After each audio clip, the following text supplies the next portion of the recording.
Well, so you're going to have breakfast in bed in your room, basically. No, just we'll have breakfast out here as a group, kind of chat about what. Well, in your suite. Do they have a Yeah. buffet? They do not have a general buffet, unfortunately. Remember, Gabriel is not up there. Yeah, no problem. Yeah. I think they're too fancy to have a buffet. Now, as you've already pulled the rope, you hear at your door. Is everyone dressed? Rowan is. Everybody who's shy is. Let's go with that. Are you dressed? Color's been up for a Yes, while. I'm wearing this lovely. It's a old cloth that you would use to just make into clothing and wrap around you.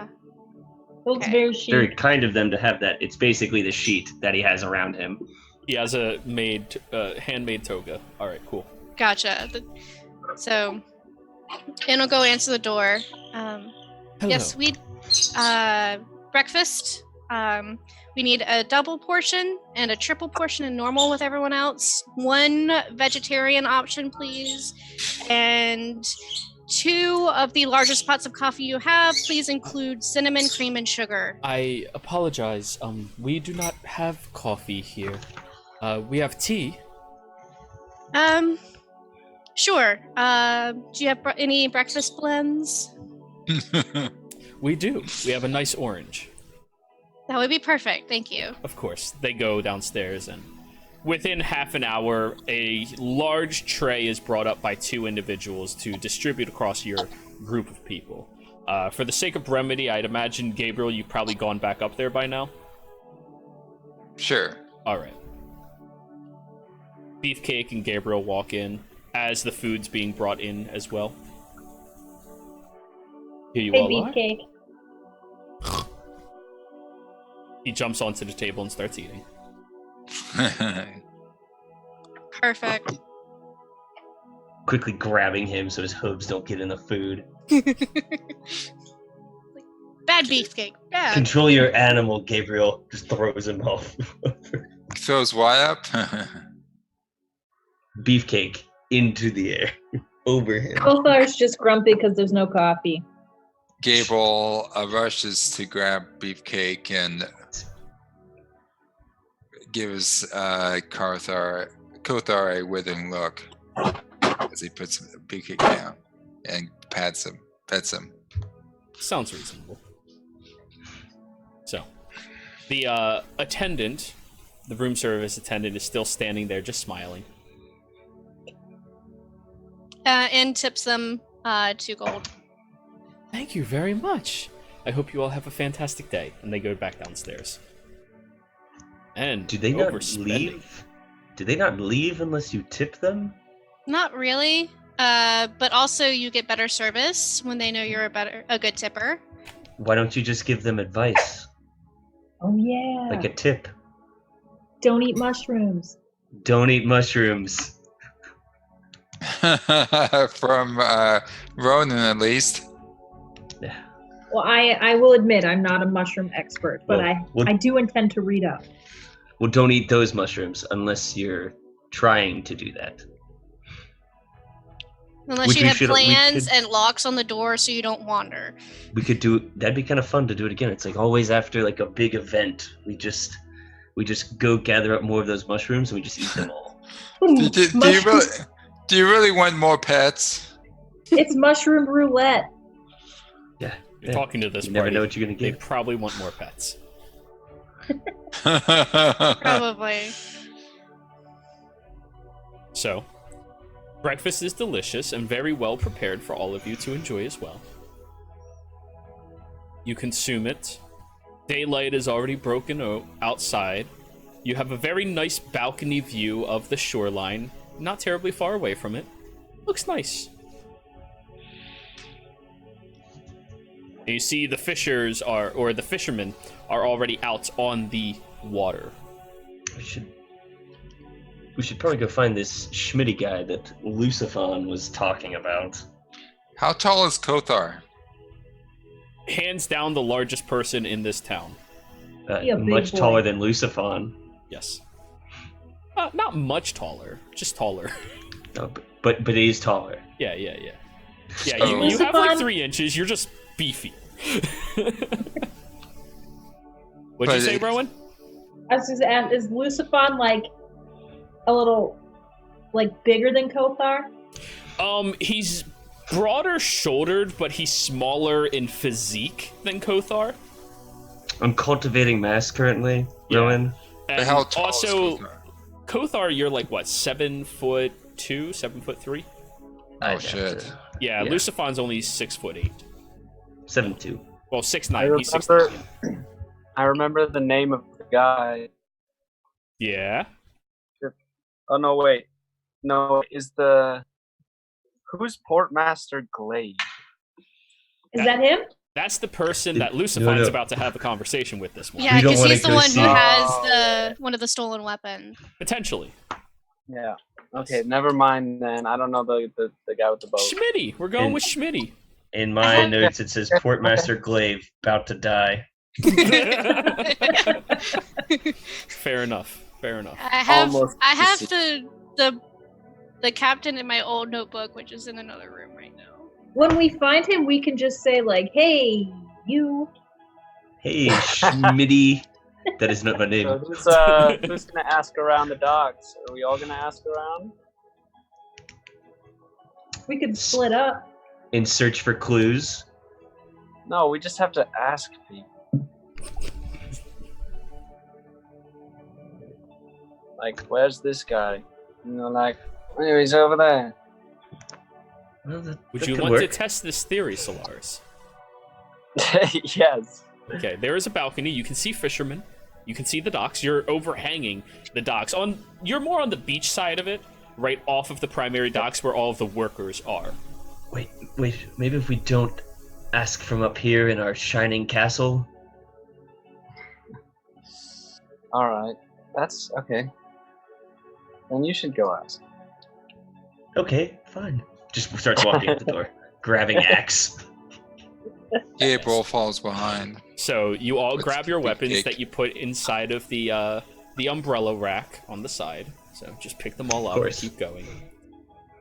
One by one, I believe. Are all of you going, or just Kothar and Gabriel? And Beefcake. Rowan will go, but she grabs her little street music triangle just in case we need to make some cash. Yep, of course. Solaris watches from the balcony. Are you not all coming? Solaris, it was your idea. I mean, you might be finishing your tea. Yeah, exactly. Like The I was. breakfast blend. Oh. Alrighty. Then the rest of you who are going down there. I haven't changed, by the way. I'm still in my. Bathroom. No, it's not a bathroom. Oh, it's a, bed it's sheet. a sheet for the bed. Bed sheet. Linens. I'm surprised you didn't take the curtain off the wall. It's way nicer. I don't know. Pull the whole Gone with the Winds thing. I'm not into the big flowery stuff. All right, I'm a simple man. There. Well, it's actually Dragon. Paisley designed, It's and they would have handy. inquired. It's handsy. Thank you. Haha. As you're all heading downstairs, and has an epiphany. Handsy! So, Pansy. I've been called that Like a before. dead That's what it man. was. Hey, so Markov Schmitty. Anzi. yes. Pansy Schmitty. So, you go down to the docks. How do you want to go about this? Are you just going to ask, hey, where's Hansy? Or are you going to make a perception check to see if you can notice somebody who might be named Hansy? Gabriel will make a perception check. They're looking gnomish. for- Go for it. I do remember Uh, Gnome. Performance, persuasion, perception. So, as everybody else is getting down and also starting to look, Gabriel, you look across the area at a little fisherman, a gnome, sitting on the dock, and there's a few other gnomes, as gnomes are classified as monstrous races in my games. Actually, they're less than, in my opinion, but that's a different conversation. And you notice he's missing his hand.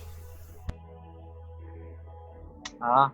Gabriel walks up. Are you Hansy? You know, I'm really getting tired of that nickname. It's really getting... What the... Hi. Hey. Hey, so what's your name? Schmidt. But everyone calls me Handsy. These smartasses. Gable waves everyone over. Found him, and his name is Schmidt. He waves with his stump. How's everyone doing? I think Gabriel has the wrong man. He has no hand. How can it be Handsy? He just glares at you. So, what is it that I can do for all of you? I don't. Yeah. Can we heard you're in the market for allowing people to procure a boat. I have a couple of vessels, yes. The Dead Man's Island. That we could rent. Or very cheap. For very Yes, cheap, for it's a very subjective yes, correct. term. For very cheap. He looks around at the group of you in full, heavy, military-grade equipment. Crosses arms. Yeah. Rowan winks. Uh-huh. So, what do you need the boat for? How long do you need it? Where are you headed? We're fishing. This- I hear there's very nice fish out there. Yes. And I do like to eat. Me too. Roll a deception We all check, do. both of you. We'll take the average. Alright, we got this. Hey, that's a good one. That's a good one. Oh, okay. Oh, Yeah, son that's of about a! reasonable. Shit! It's the makeshift loincloth. It's giving us away. It's so breezy. Uh-huh. Fishing. None of you even have any nets or poles on you. That's funny. Have you never tried catching with your hands? He looks at his stump, Oh, wait. looks up at you. 15 gold Oh, a day. To purchase? Oh, shit. all right. All right. Eh, All right. whatever. He holds his good Roll hand out. Gable looks over to Ann. You pay for it. You're the one that wanted to be all dress up with everyone. Shade. All right. I got it. I'll put down 5. I'll put down 5 gold. I'll put 5 in because I know I ruined that. Right. Yeah, I And then didn't I'll know. put the other 5.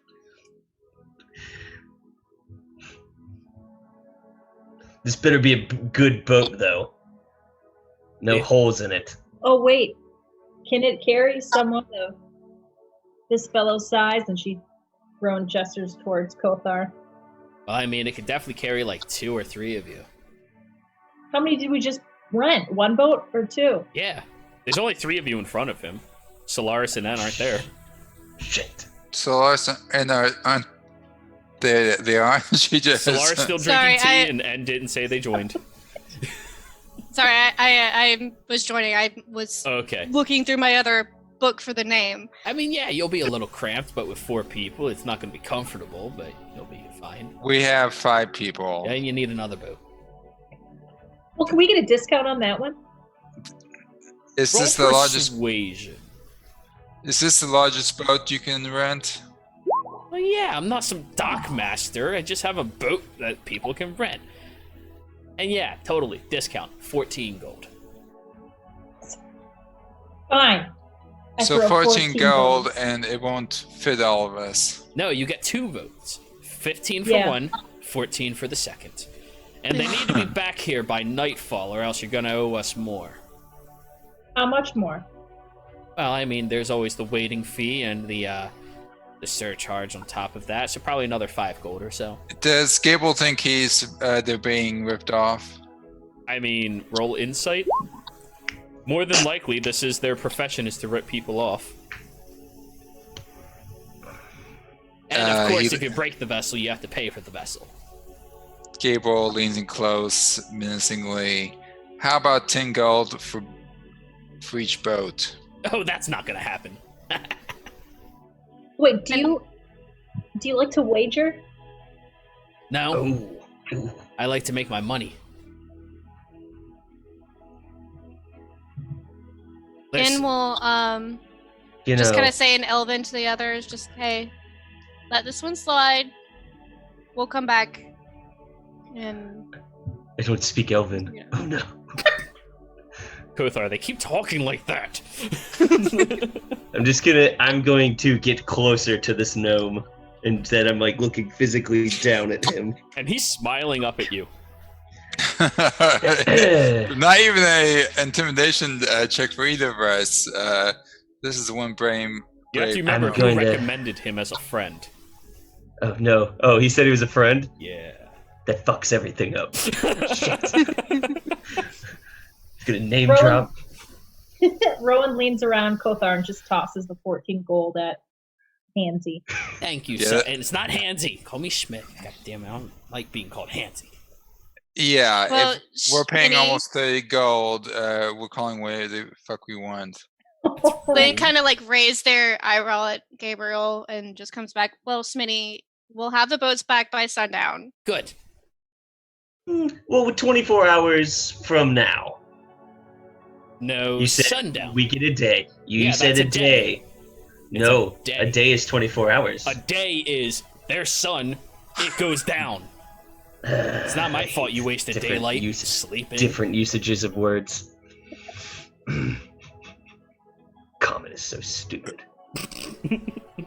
I agree with you, but nobody around here speaks the artificer's language. I don't think anyone really likes to hear Gnomish. Yeah, we don't like to hear you either. All right, follow me. And he starts walking across the area. Point of interest. Kothar and N, roll me a medicine check. I am trained. Doesn't matter. 11. Okay. Kothar, and you also notice what I'm about to say, but you notice more. That stump on his arm, it's not natural. He wasn't born like that. It's definitely scarred over and has like an incision across it. And the cut is perfect, meaning that it was deliberate. Or any other reason that it would be a perfect, clean, straight cut. Hmm. But he leads you across the docks for a little while over to a little shack that's kind of sit off of the docks themselves. It has the water leading up into it on a small ramp. And you see inside there's about 4 different boats, all of them in different states of misuse and not well kept. He looks around at them and looks at your group and ends up pulling over a fairly sizable rowboat and a slightly smaller rowboat. Each one set with 2 oars only. We paid 30 gold for this for a partial day. Yeah. You only paid 29. I gave you a discount. Can roll an insight check and see if they would know what that injury would have been caused by?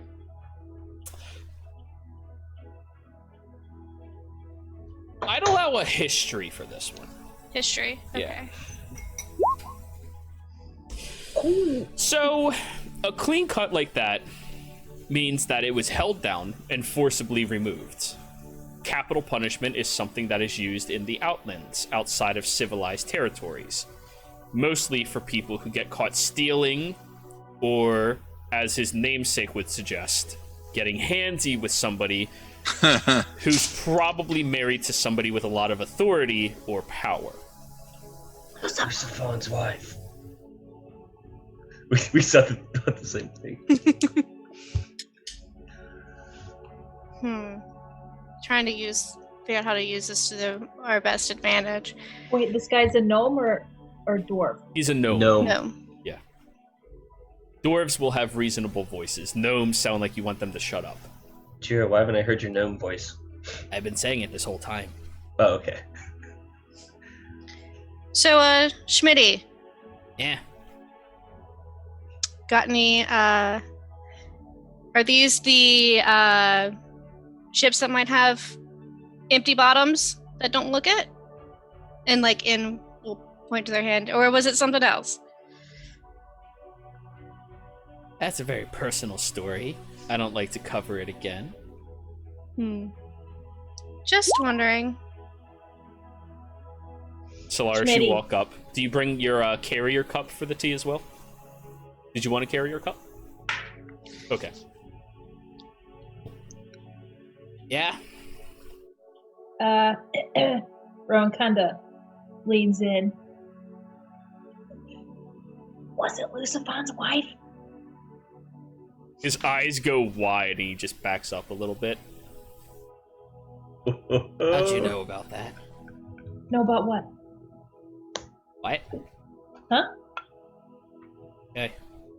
Continues lowering the boat with his one hand. So you were fucking the Lucifan's wife? No! Direct. No! Gabriel said it. No! Direct.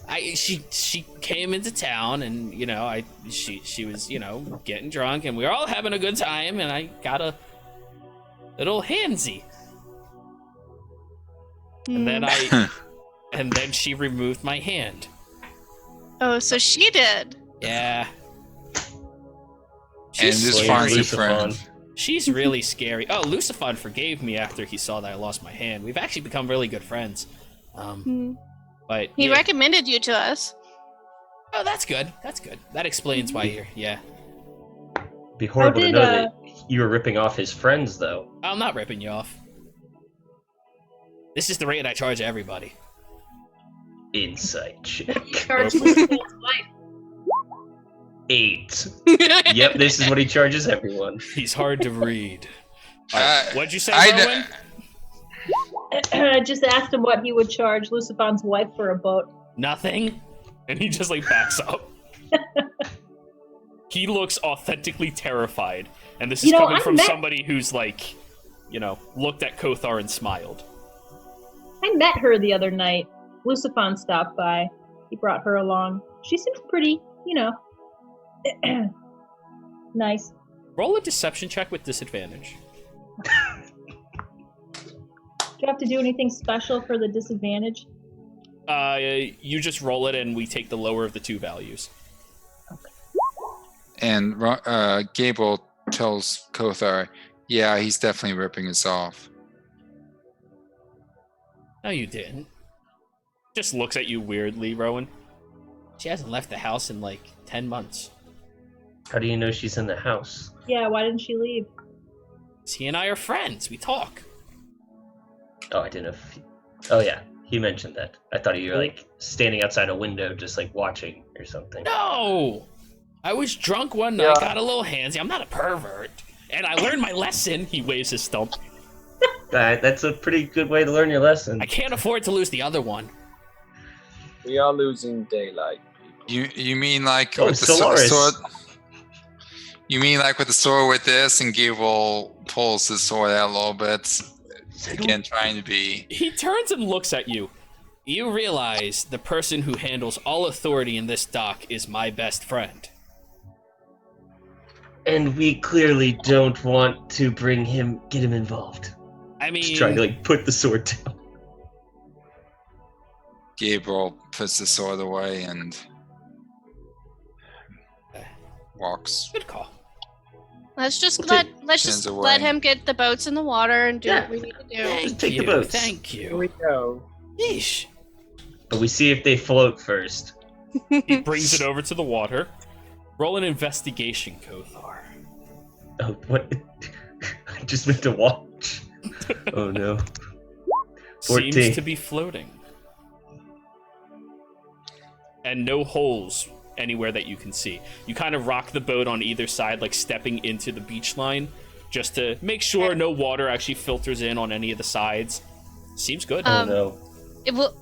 It's gonna take just a few moments and just use mending around the bottom, just So, kind of hoping there's something there. as a point of order, as you are mending through, the bottom of this boat looks incredibly well kept, like it's been refurbished recently. And looking around at the other few boats in this establishment, although they're not really well kept, as in they're getting dirty, they look slightly waterlogged. All of them look to be very well crafted and well maintained. And he looks at you, just crosses his arm. He goes, I fix those boats up every time I get a chance. Oh, I'm sure. We've got heavy armor. We've got big guys. All right. Just for my own sanity. Who here knows how to row a boat? I do. Really? You're proficient with water vehicles? Oh, no. Never mind. I'm thinking about my... Yeah, no. None of you. All right. Go slow and steady. Have the strong people row. Even strokes on both sides. If you need to turn around, you stroke on one side. Don't be panicked. If you act in a haste, you'll lose the oar, and then you're fucked. And then I lose my boat, and I want my boat back. Do you think somebody would be innately good if their name is Rowan? I imagine so. I mean, that seems pretty intuitive. Why, is your name Rowan? Oh, no, that's not my name. Okay. Hey, person! Waves the stump over at you, Solaris. I assume you're the fifth one they were talking about? Yes. I am. Fantastic. You look like you're Nice not to going to meet be rowing. Probably Neither not. are you, so... Fine. He might have a contraption or some Alright. sort of tool. No, not all gnomes tinker. You tinker with boats. Yeah, it's not the same. Then All right. Is But anyways, Hansy holding onto the oars, or are they in the boat? Both oars are set up on the boats themselves. But I Rowan- need to know who's getting in which boat. Rowan's gonna Gabriel, just go into the tiny boat. All right. Gabriel, we shouldn't be in the same boat. I'm gonna say that right now. You shouldn't be in the same boat as Hey.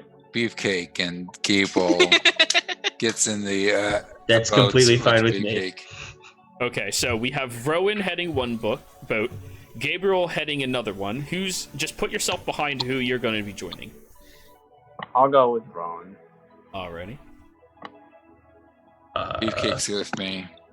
Yes, of course. Oh, and there's no Cloud. Remove Cloud. N gets in Gabriel's. Jesus, wow, you guys do not. Okay. In a line. There we go. We did it. Alright, so we have Rowan, Solaris, Kothar, Gabriel, N.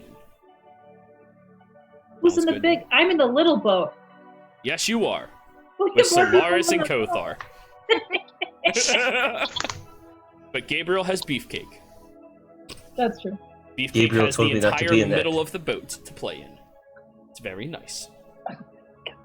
So, you all get pushed into the water, and he gives you a few short seconds of, learning how to appropriately row and how to maintain it and how to handle it.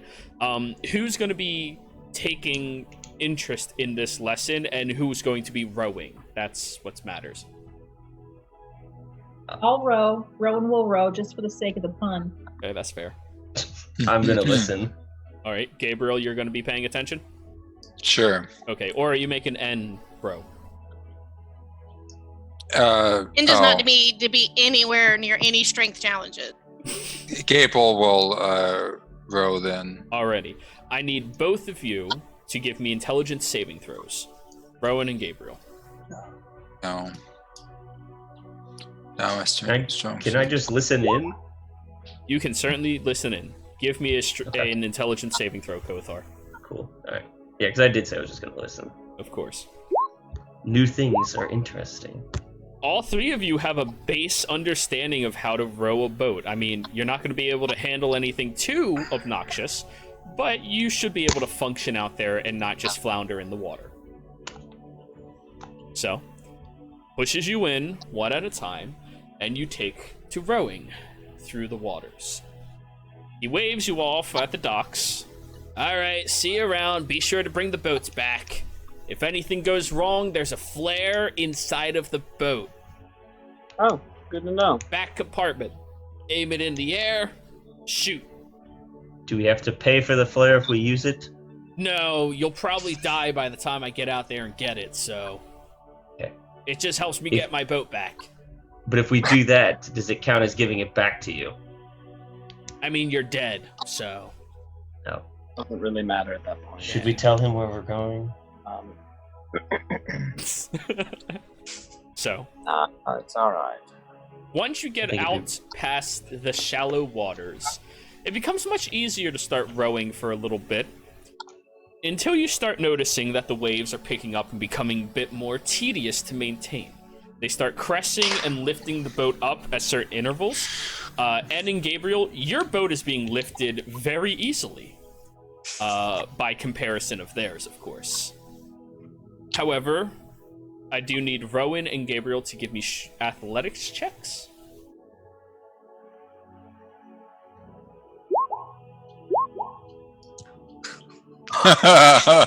Gabriel, no problem at all. You're pushing, you're getting over the waves, you're pressing them, no problem.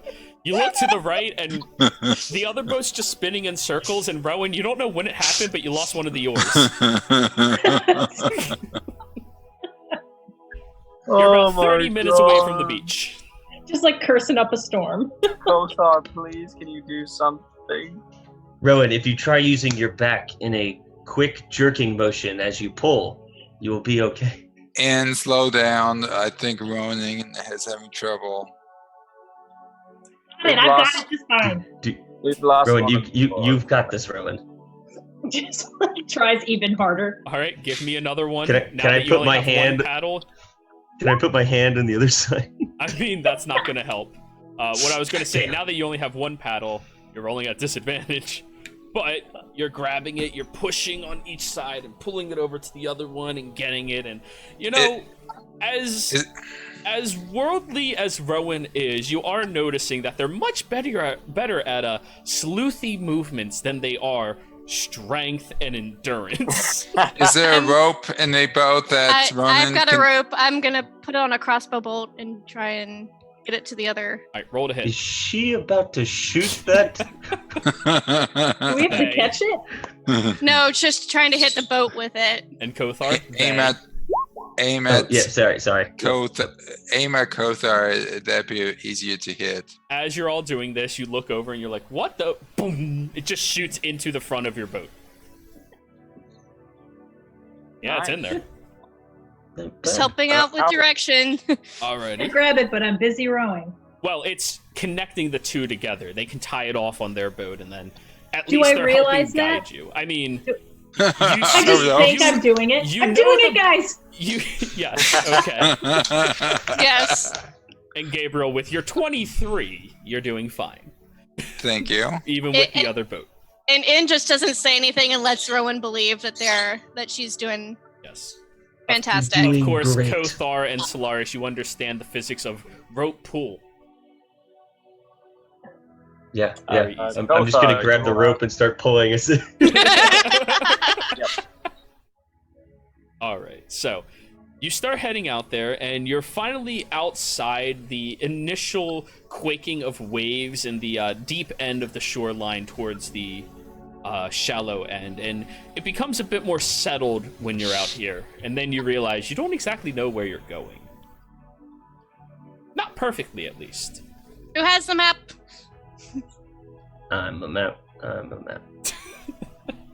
think I have the Harry Potter map. Did we ask Schmidt if he knew where this place was? No, we were supposed to not tell him. Yeah, that was a no-no. I kind of wanted to say it to him as we were like, a good 40 feet into the water, just like, oh yeah, by the way, we're also going to Dead Man Island, and then just keep going. Yeah, so did we get any direction as to where No this idea. is? You all have a map. I believe, Jiro, you did say that it was marked on the Harry Potter map, Dead Man Island.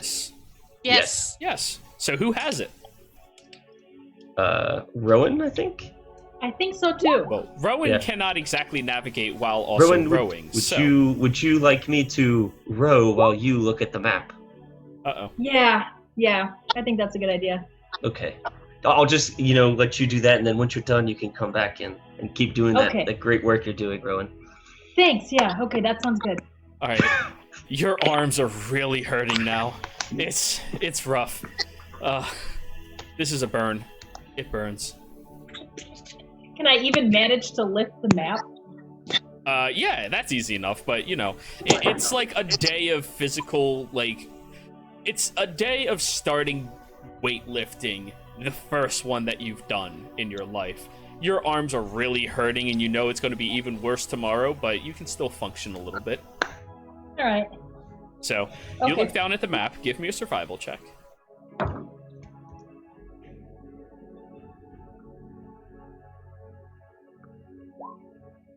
12.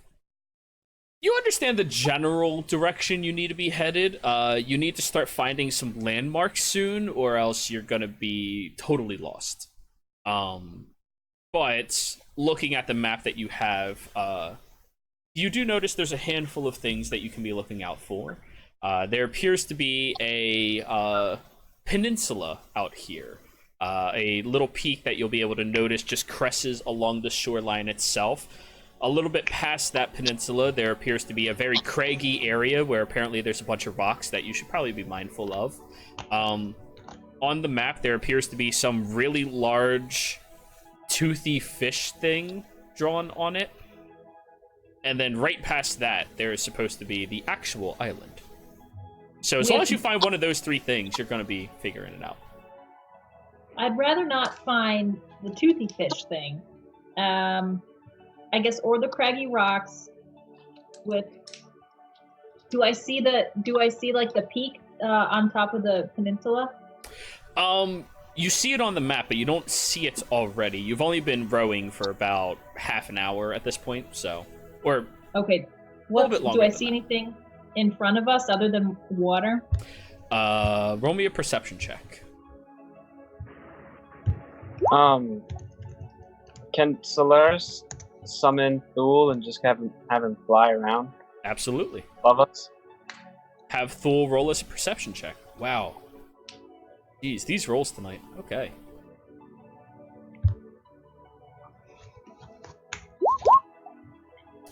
Thule has advantage because Thule. So, as you are looking out, Rowan, you don't really see much of anything. Solaris looking at the map and taking in what you're supposed to be looking for. You send Thule out, and then Thule will communicate to you that the peninsula is not far off from where you are. However, there does appear to be a group of individuals over there. Thule cannot describe them to you, but you can always, blink your eyes into Thule's. I will do so. I'll Alrighty. kind of put my hand on who's in front of me, Rowan or Kothar. It doesn't matter. Whoever's in front of me, I just put my hand on. At this point, yeah, it wouldn't matter. Probably Rowan, since they just swapped, so I don't imagine they swapped all the way to the back. That'd be uncomfortable. Okay. So yeah. Like just for sport. Yep. And I blink into Thule. And when you look over, you do see this nice little peninsula. It's based off of an island where there's a solid bar, a sandbar separating it from the land itself. There's that little divot of water that separates as well. It's probably a very lovely place to relax, maybe a nice romantic evening. It looks very beautiful. And sitting on the shoreline, you notice many different flags and tapestries attached to them, standing up tall into the air, about 10-15 feet total. The flags themselves are silver fabric, with a red-haired woman and a tan-skinned face. Think a little Latinx, but red hair. You see surrounding that area on the beach is very, very nice looking expensive tents with soldiers adorned in silver armor, and each one of them having a mirror on display on their armor as well. Most of them are elven, however you do notice a few other select, more standard humanoid races amongst them as well. Solaris, you understand that these are Soonites. They belong to shit. Really? Blades of Light. They are one of the sections of the Blades of Light. Devoted worshippers of Sunite. Okay. How do you spell suit?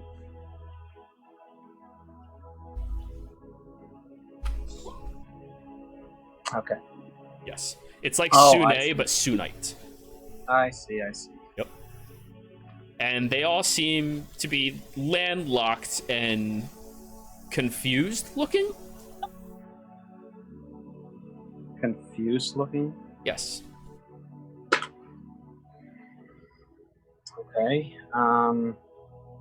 I am describing all of this as I see it. Just kind of like talking. I know I'm blind, but I'm just kind of like talking to Kothar and Rowan. Right. Stupid blades getting themselves stranded. Yes. I don't know what's going on over there, but they look confused.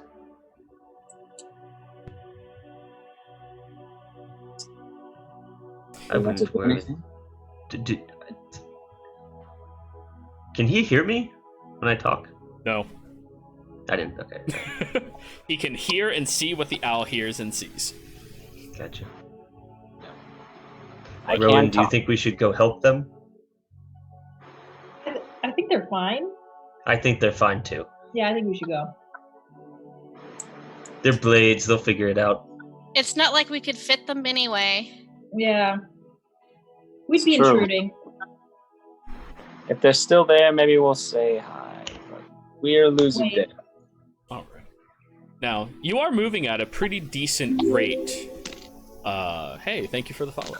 You are moving at a fairly decent rate right now.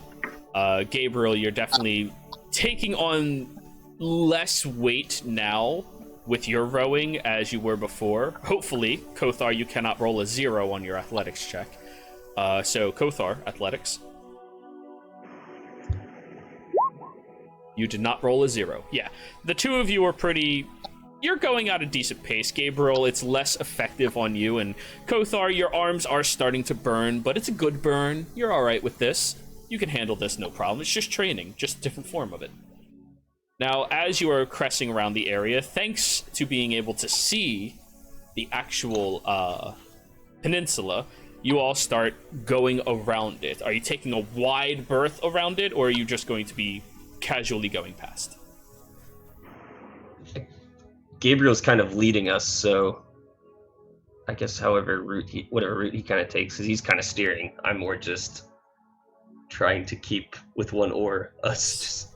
As the elf, Gabriel calls back. As the elf, if we should avoid his friends. Dolores, I think Gabriel wants to know if we should avoid your friends. Oh, they're not my friends, but I don't see the danger. Nope. Just yells out, nope.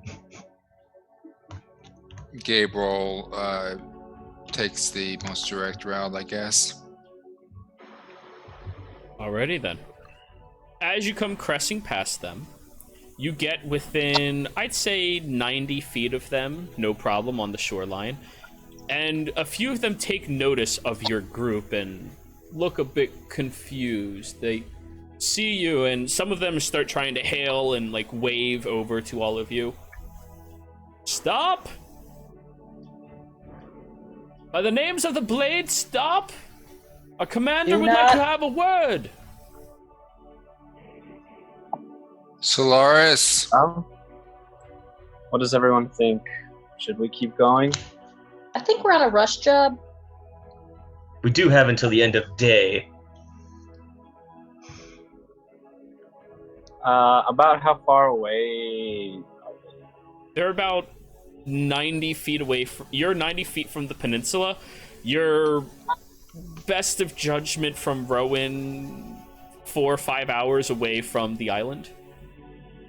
Okay. Not bad. You've only been rowing for about an hour at this point. I pull out the copper wire and I point it towards any of the soldiers that might look like a higher status than the other. And then... Okay. Yeah. By standards If of I most see military, they all look very high class. Okay. Yes. Then I'll just point at a random person, and I just say, "Tell your commander that we'll be back around, but we're in a rush. Sorry." And just kind of like sits back down. All right. They reply to you as you're leaving. Goes, Commander Hedge needs assistance for a few of our men. Please come by now. By order of the Blades. Solaris, you understand more than anybody else here that they are the authority of this realm. They are really demanding that we stop. They've always wanted things. Do you think we should ignore them? I think it might be prudent if we just see what they want. Gabriel. We could always tell them that we'll stop and help if they give us the fee for getting the boats back late. About what time is it? You've only been rowing for about an hour. You all woke up, well, not all of you, but the most of you woke up a little bit past daylight. So we're saying it's probably close to 9, 10 a.m.-ish. Best of your estimate. It's not even high noon yet.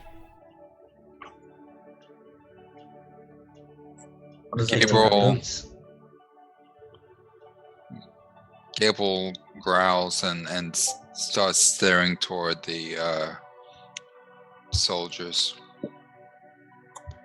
All right, I guess we're doing this.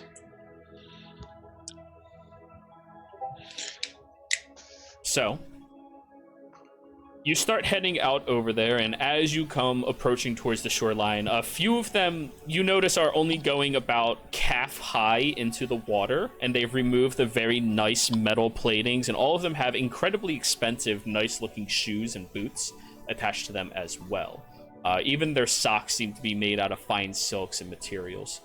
Uh-oh. There we go, yes. And I fixed the camera problem, everybody. Woo! Yay! Yes.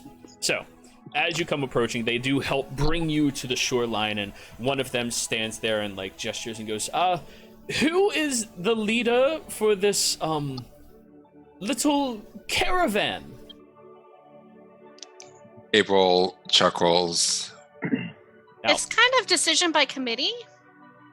interesting.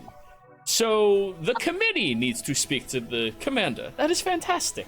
And the first thing all of you notice, aside from Solaris, is every single one of these people is shockingly very beautiful. Like, very well taken care of, well trimmed. Their armor is flawless, despite the fact that they're seeming to be adventuring. All of them are gorgeous people. And it's very weird. You don't see this many pretty people in one area, ever. Rowan kind of steps behind Kothar a little. Fantastic. Everybody, please, please, please. And starts walking with you all to a much larger looking tent, where you hear a little bit of a louder, more boisterous voice coming from. He goes, so, as a heads up, please refer... The cake is following along. Fair. Before I bring you all in there, just be aware that the commander is sometimes a little, abrasive towards newcomers that he is not familiar with, so please keep that in mind. He is of a high position and status among the Blades, though, so keep your wits and tongues about you, and we will be sure to compensate you fairly for whatever request he has you do for him. As he opens up the curtain, you look inside, and it is filled with very lovely looking tapestries and hand-painted artworks of a dwarven man with a long pink beard and a black and pink looking combed back hair set, all of which are nude. And you would initially think, looking at the body, that this is probably embellished, and then you look down at a little bit past the belly and you go, he didn't embellish. Okay, that's probably factual. So they're of him? You look over at the desk where you see that there is a little disgruntled looking dwarf just scratching a long pink with a little bit of gray in it beard, and looks over and goes, "Hey, oh hey, we have some people around here. That's fantastic." Woo! Told ya. He points at the person right next to you. I told you there'll be people coming by. We just had to wait. Never question me again. Of course, sir. Beautiful as always. Haha, thank you. He walks right up. He goes, "Good morning to all of you. My name's Hedge," and hugs every single one of you. Oh, All right. It's Hey, nice to meet you. of course. So the trapezies are of naked men that aren't him? No, they're all him. Oh, Every single one is him. okay. How can we be of assistance to you? Well, you see, we came into a little bit of a problem. We were told that there were some wandering individuals out here looking into some forbidden fruits, if you will. And we want to make sure that we're not, having any miscreants out in the wilderness, any cultist activity or anything like that. And, well, we were, in the area, praise the sun, looking at it. So beautiful, isn't it? But unfortunately, apparently sometime in the night, somebody popped a hole in all of our boats. how big of a hole? Well, there's about 14 boats in total, and each one has about 9 holes the size of my fist. Give me 19 times 4. God, it is not that smart. What 3 is that? hours at best. 3 Which isn't bad. Oh, are you Is- one of those Meiji people? Something like that. Oh, that's fantastic. What school did you study under? Didn't really study under a school, just kind of. Oh, Figured you're it out one of myself. those naturally gifted people, right? Yes. Oh, that is fantastic. I love that. The goddess smiles upon people sometimes, just makes them a little better. Sure. I like it. So about 3 hours. Do we have that amount of time? Well, I don't know. I don't want I'm to asking worry. the group. Oh. I don't- How will we be compensated? Oh, fairly, of course. I mean, I have my own little treasury here that we brought for, basic funds and essential. But, the Soonites are never really running out of gold. So it wouldn't be much of an Yeah. issue. Alright, But I don't want to going waste your right now. time. If you could just take I one of think we us can with afford- you. If you could just take one of us with you back to the shore when you head there, I mean... Or what are you all doing out here? We're heading to a particular island For research. for research. I would recommend you don't do that. That's kind of where we were headed to. Why? Questionable cultist activity.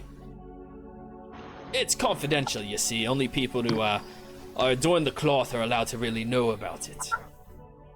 Well,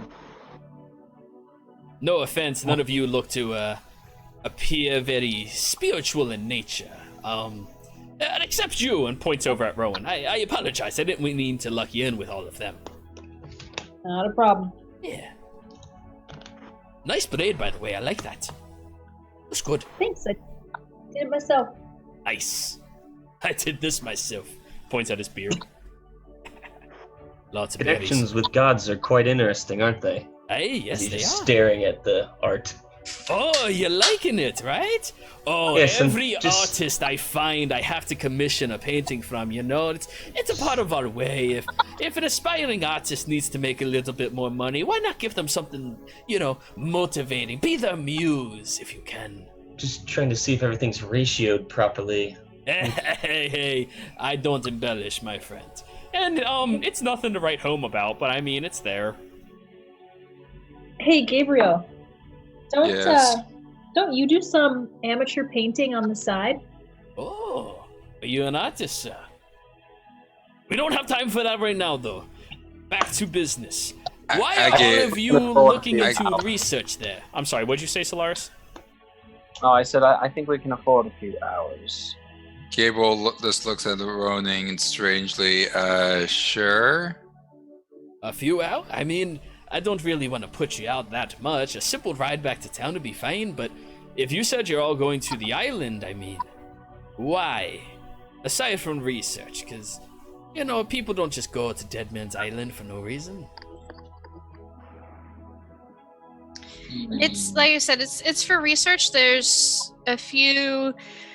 Have you heard about the cults? We haven't heard about the cults, no, but there's certain things that we've been studying about different magic anomalies and small things like that we were curious about.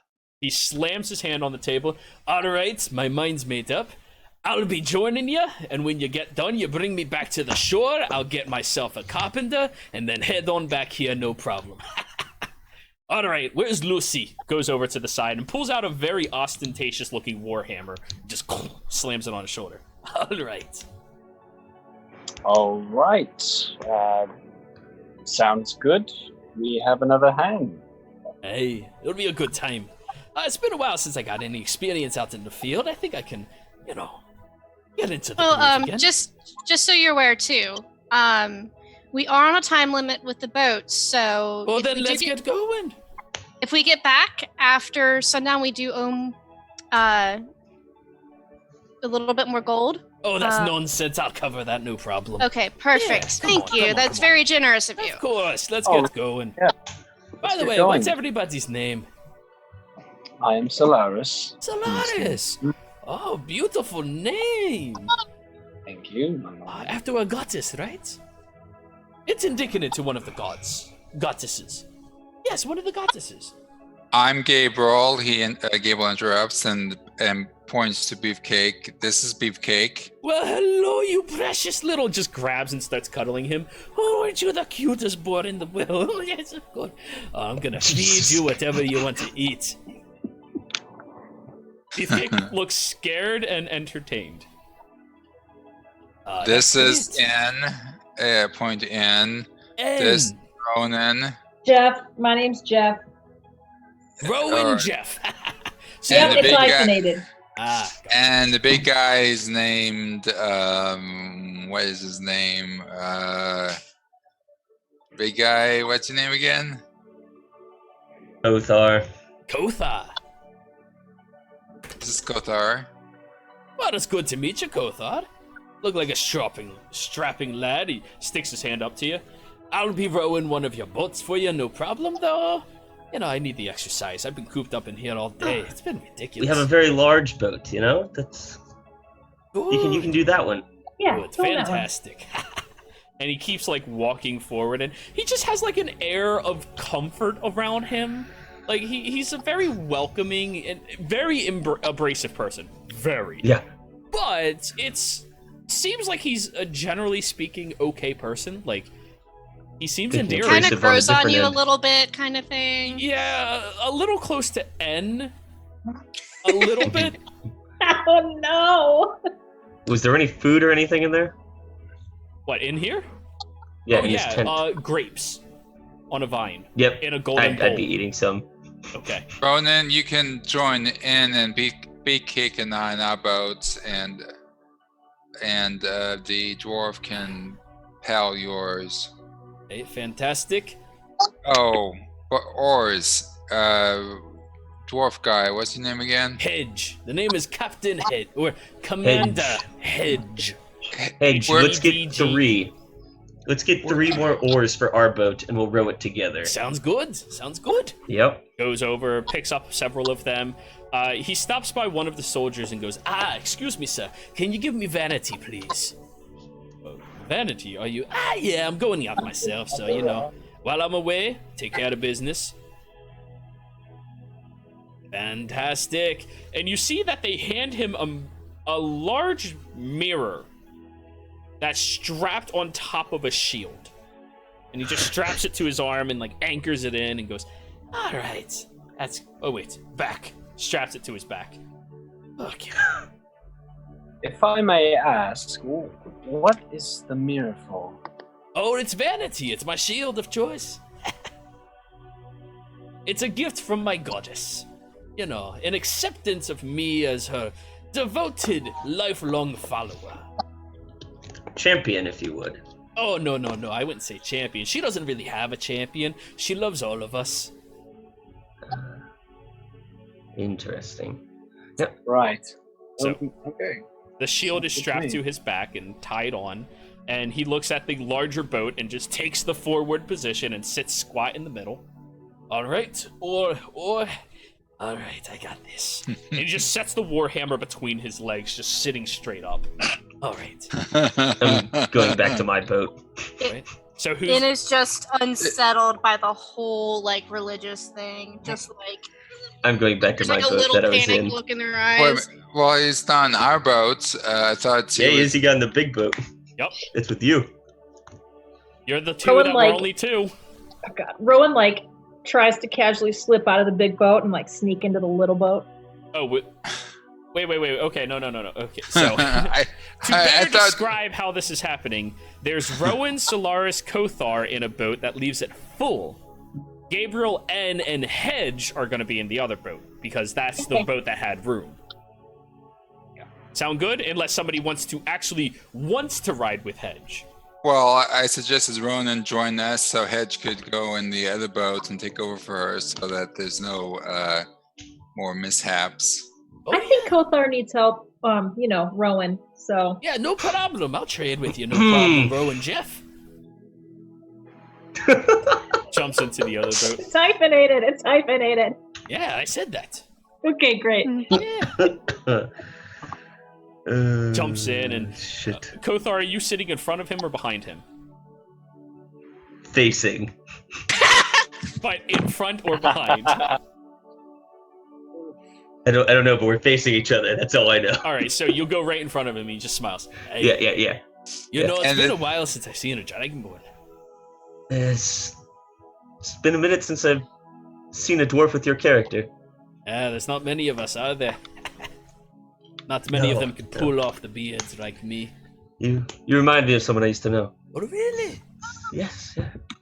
Well, you have to tell me about them. Tell me exactly. Well, how we got a beautiful they long were. ride. Yeah. So he starts rowing. But luckily we have 4 oars in this boat. So you're rowing with him as well. Yep. All right. That's so why I asked for 4 oars. that means Solaris, you're sitting behind him. Wait, what?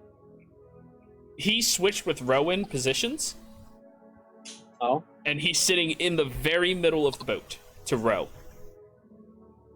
And Kothar All right. said he's going to deliberately face him, so he has to be in front of him. So you're behind him. I thought that he was in the boat with N and Gabriel. And I'm Nope, so... nope. Nope. Rowan asked him to switch. Okay. All right. So you're sitting On there it. staring at your reflection in the mirror shield.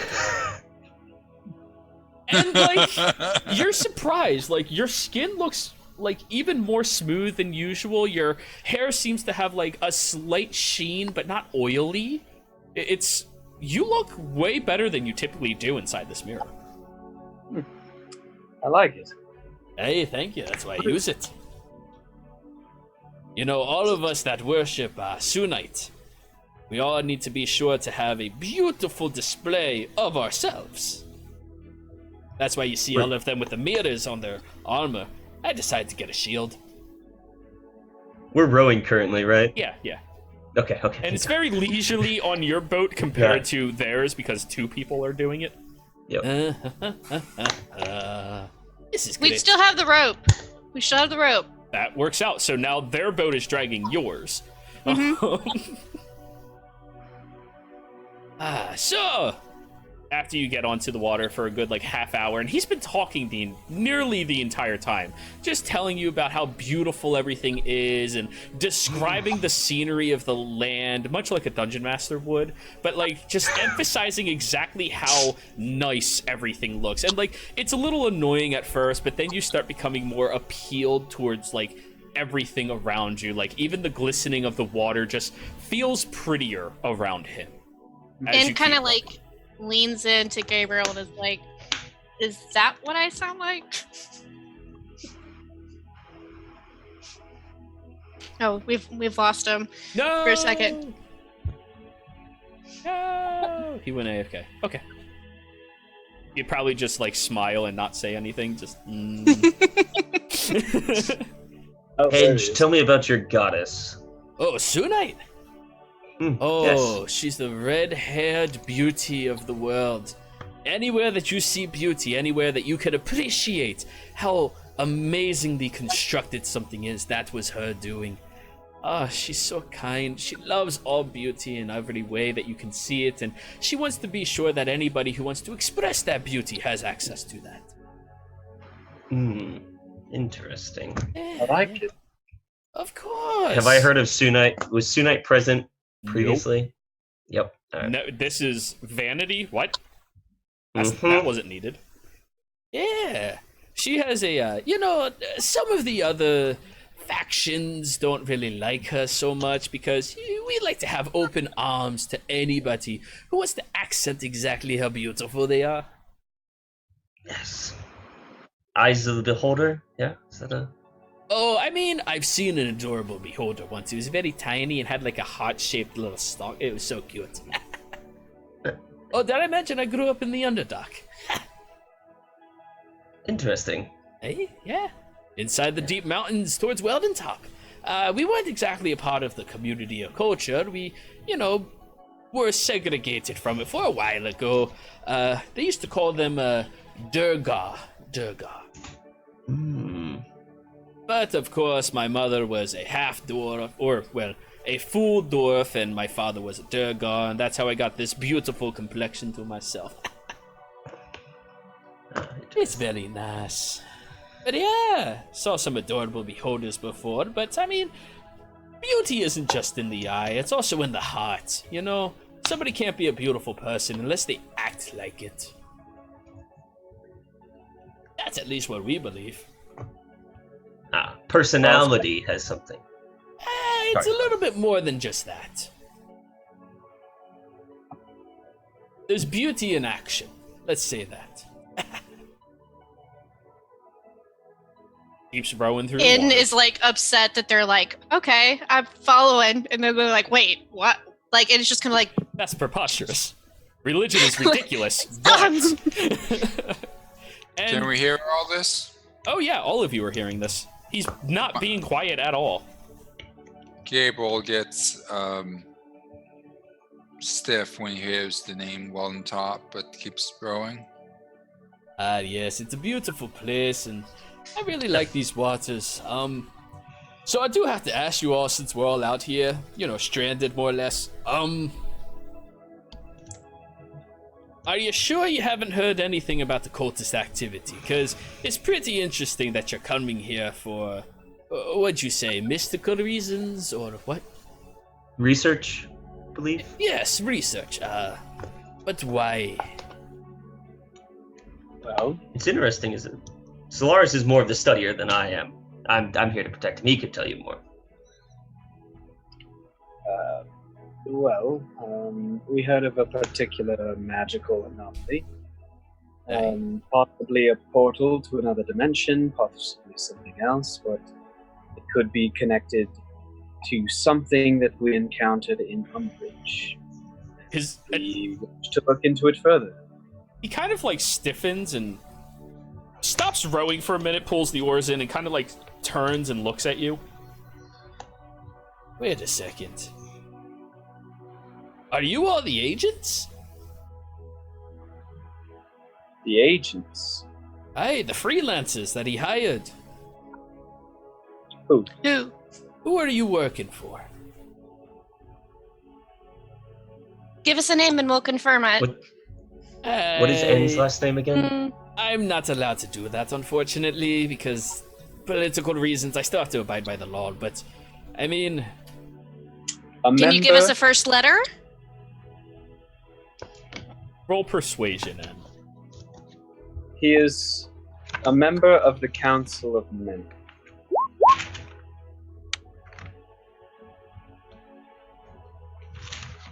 As as you say that, he kind of smiles, and Solaris, he notices what you said and just goes, "Aye, yeah, the representative of Byro. All right. All right, small world, isn't it? That's fantastic. Oh, he's the one who told us about this. We were in the area, so we decided to come look for it." He seemed like he was important. He kept waving a stone around. I don't know. Oh, I'm gonna talk shit on him for that one. Thank you. But yes, he said he sent some agents out here to look at it, and they helped him over in Umbridge during the Borealis, right?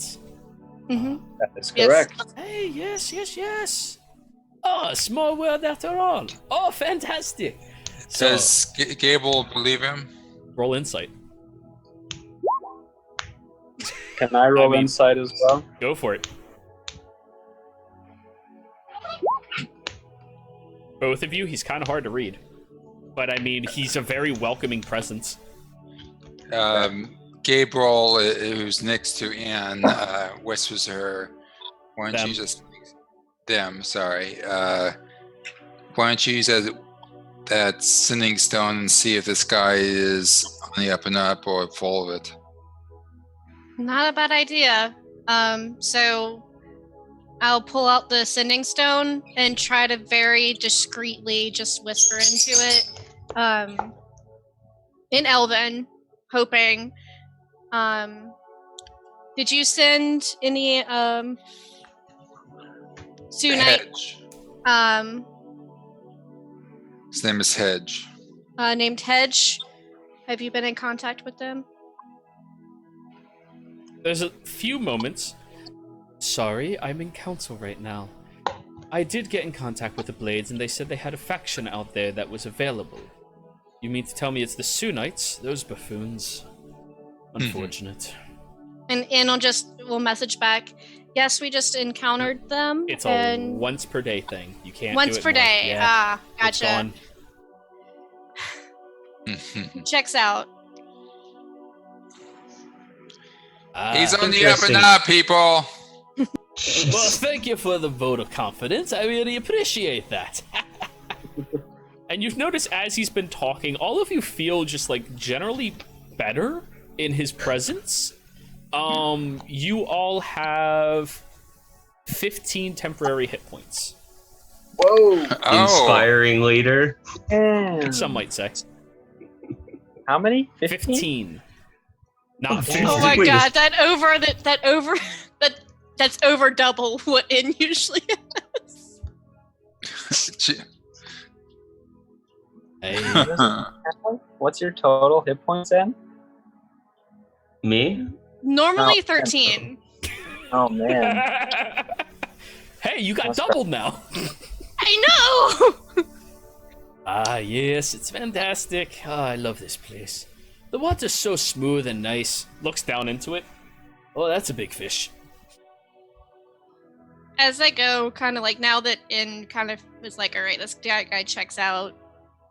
It like starts to relax and starts doing like starts singing a little bit just to add to the ride. And as you are singing, you notice like he keeps rowing, but his attention is fully fixated on you the entire time that you are singing. Like his eyes don't leave. He's just wow. Row your boat. But anyways, you all keep moving, and he stops and goes, so who's the navigator? Because I'm not gonna lie to you, I have no fucking idea where I'm going. Row with Jeff. I would have had Thule above us. Okay. Have Thule perception again, and Rowan Jeff, navigate for us. I'll give it a shot. Yeah, Jeff. Hey. Do I roll survival or insight? Survival. Hey. Nice. I'm good under pressure. Solaris, Thule lets you know that there's a fish that's about the size of both of your boats combined that you can avoid if you choose. A big fish that could probably destroy us. We should probably avoid it. Does it look friendly though? I'm not sure. It's a very big fish. That's all I know. Is Gable in front or back? Where's Gable's boat now? You're behind them.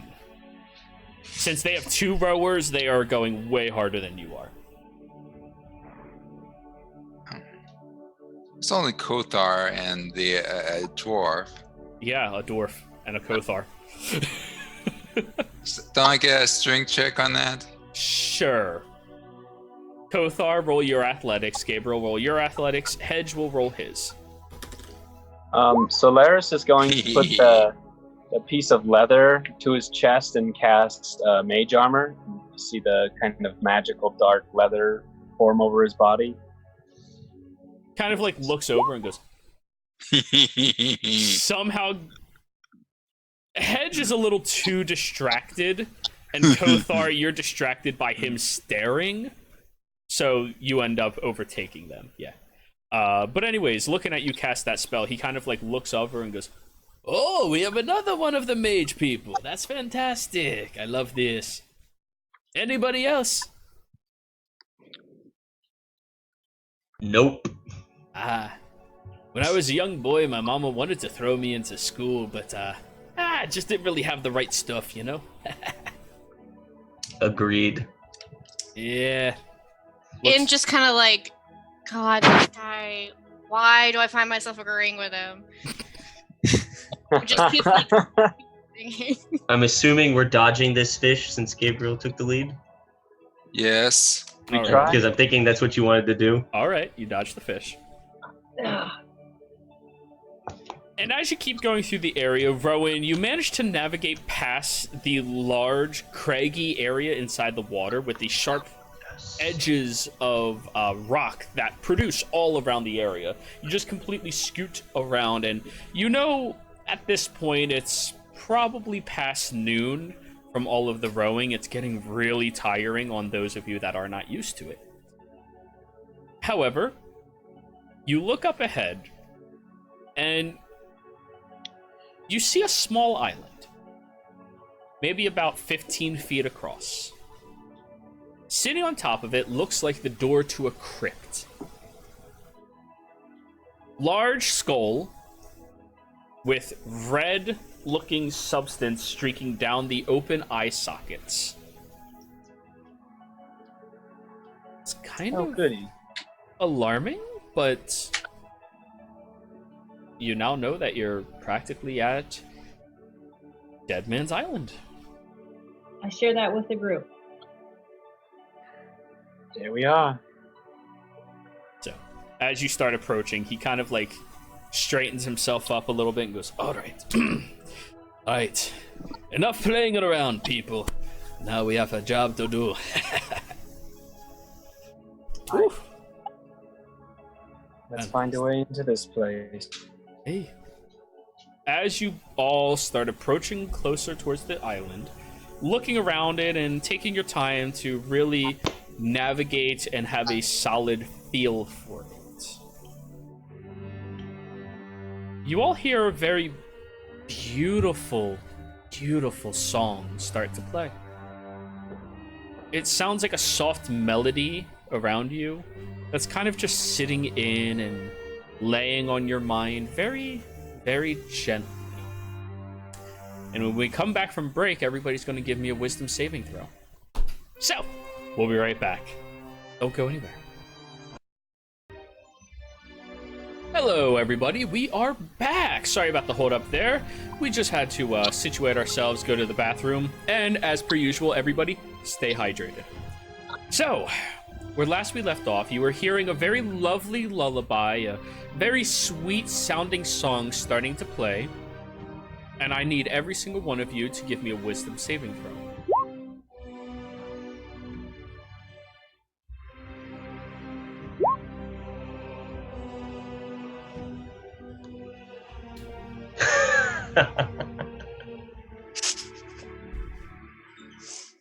Shit. The wizard succeeded. Oh man. How'd Hedge do? N, you succeeded as well. Barely, but Hedge did not. oh man. So Solaris and N, as you're listening to this music, you hear a creepy undertone that kind of like sends a chill up your spine, but you feel a beautiful presence kind What of about hugging. Beefcake failed. We'll just Oh. wait. No, Beefcake is immune to it. Beefcake's immune to it. Not a humanoid. So That we know of yet. true. So N and Solaris, you both feel a comfortingly warm presence as soon as you feel this magical effect take place. Solaris, you've already fortified your mind, but you do analyze it a bit more after that. And N, as your mind is about to be overcome, you manage to stave it off thanks to this presence. However, the other 4 individuals stop moving.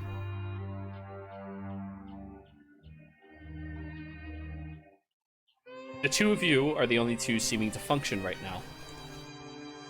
Guys. We need to keep going. Hello? Are you alright? What is going Do on? we hear them? Do we hear them say anything? I'll get to you all. Okay, just make sure. Gabriel? Gabriel. You heard- I'm like, You heard the music too, right? It's still playing.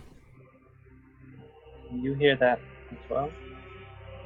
I don't like it. It's not natural, that's for sure.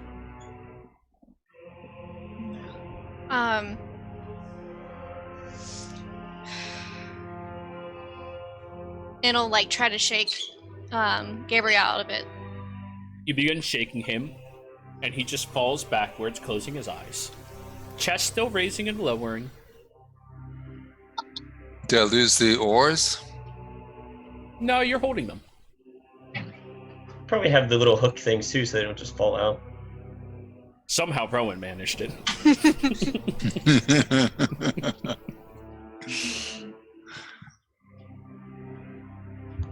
This isn't good. Are they asleep? Do you think they're asleep?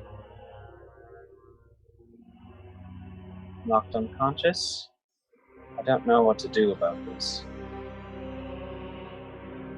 I cast magic when I feel like it, so I don't understand how it works. Would you like to roll an Arcana check, Solaris? Yes, please. Natural 20.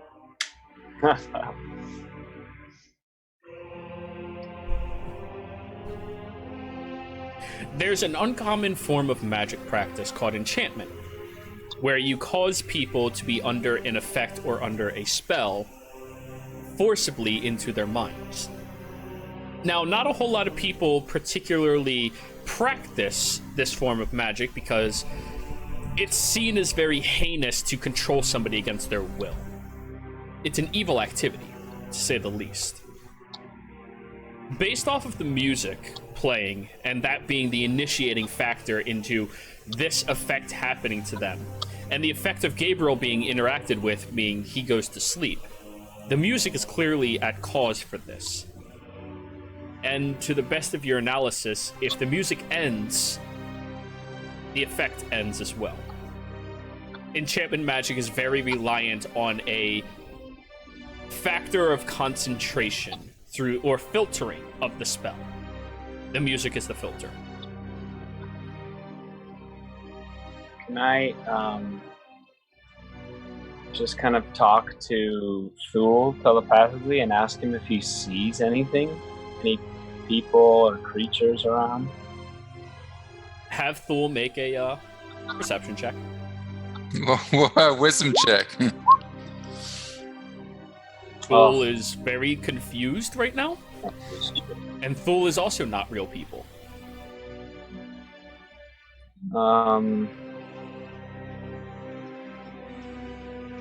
BK is Is just there- listening Gabriel. You do notice Beefcake There's seems like a- perfectly fine. Scared and concerned, but fine. Is there like a voice? There's like a voice to the music? There's a little bit of a deeper tone that comes through the music.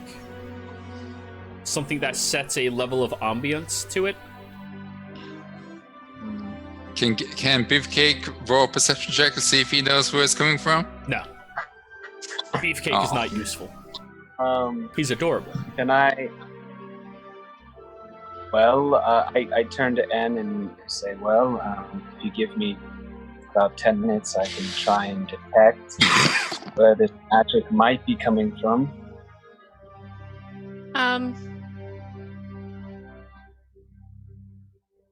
That we could definitely try that.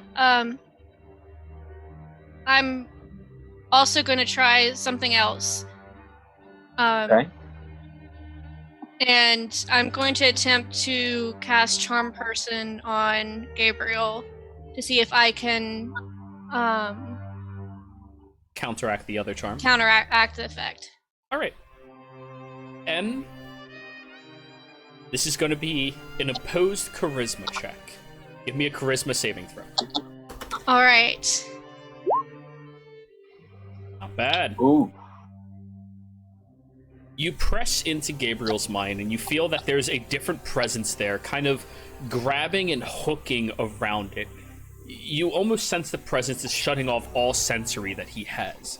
And as you reach in and you try coaxing at it, you manage to push it back far enough that Gabriel, you come to consciousness immediately. Gabriel sits up, kind of groggily. Charmed by N, by the way. Looks at Anne, smiles, and reaches out and kisses her. Them. Them. All right. Gabriel, let's get everyone to shore. There's something strange going on. Of course, then.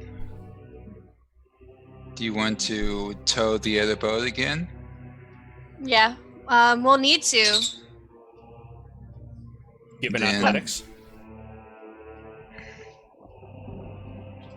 I can row next to the boat if you want, and you can tie a rope onto it if that would be easier. In.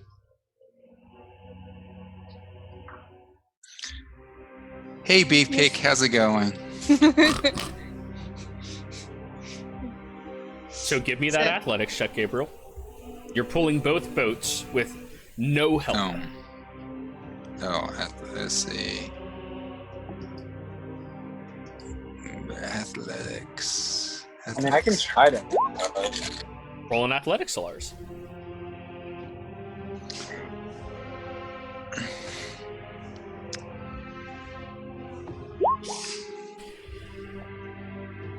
Solaris is helping a little bit, more in keeping the boat aloft and like pushing it through the deeper sands as you are doing the majority of the labor itself, bringing it to the docked area and bringing them both up.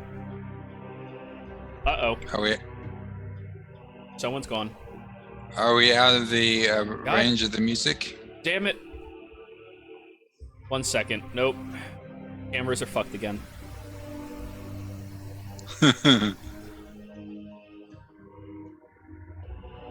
No, as you've approached closer to the shoreline, you still hear it.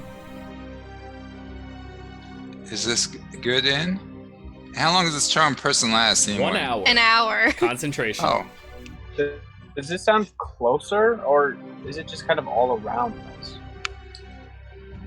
Roll a perception check. Once Gable gets onto shore and puts the oars away, he reaches out to N's neck and pulls in for another kiss. Gabriel, it's okay. We'll get there in a minute. We gotta figure out what's going on with everyone else. And as the charm suggests, you do exactly as N asks. Sure, in. And can Gable roll a perception to see where the sound's coming from? Sure. Solaris. It feels omnipresent, but as you begin focusing a bit more, You look at the door to this crypt-like little area, and you swear you hear something from behind the door. It seems like a reverberation of the music you are hearing is happening in there. Everyone, it sounds like it might be coming from behind that door. And would you like me to try to wake the others? Sure. We'll see if we can get in the door. Gabriel leans over Carthar and just slugs him. Nothing. He slugs him again. I imagine it's that Letterkenny scene where it's, if I find out that you ever hit me. Hey, I'm under a charm spell. Yeah. He seems unaffected. Sorry, Anne. I don't seem to be able to wake him. That's okay. That's all right. Let's see if we can get in the door. And it's gonna be like looking at every little like nook and cranny and see if there's any way to get in. Roll an investigation, please. I will help. Roll again. Unless, Solaris, you wanted to make your own investigation. Is that what you meant by help or a help action? I'll let Solaris do his own. Okay. And 19. looking at the door, it's fairly solid. It doesn't seem to move very much. It doesn't have a handle. It's very confusing. It's clearly some type of crypt-like material. And I'm concentrating on keeping Gabriel. Now, Solaris, as you look at the door, you feel around that Reb substance, which is mostly solid at this point, but slightly burnt down and almost liquefied. You smell it a little bit, and this is a candle of sorts. And looking at the sockets themselves, they have little divots inside of them to support something to sit in there. Only something that's about 4 to 5 inches tall, of course, but you can do whatever you would like with that information.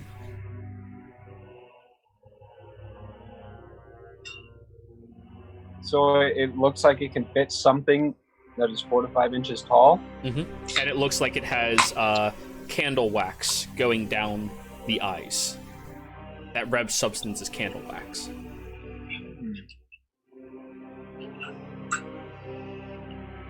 I don't have candles. Does anybody have candles? I don't have candles. Most of the party does not reply. Oh, yeah. I'm just gonna search the party for candles. Okay. Hey, Cake, do you have any candles? Roll an investigation then. So you look at everybody and look at their bags, Explorer pack, Dungeoneer's pack, Explorer's pack. Look over at Hedge, Priest pack. You go over there, you flip it open, and you do see that he does have 2 candles, although they are far too big to fit inside of it, and they are silver compared to the red ones that you see right here. Probably something a part of a religious ritual of significance to him, but, he's not using it right now. Gabriel just tries pushing the door while she's searching. Could I use... So I'm gonna cut them down to size. Could I use thaumaturgy to change the color of the flame? The color of the flame, yes.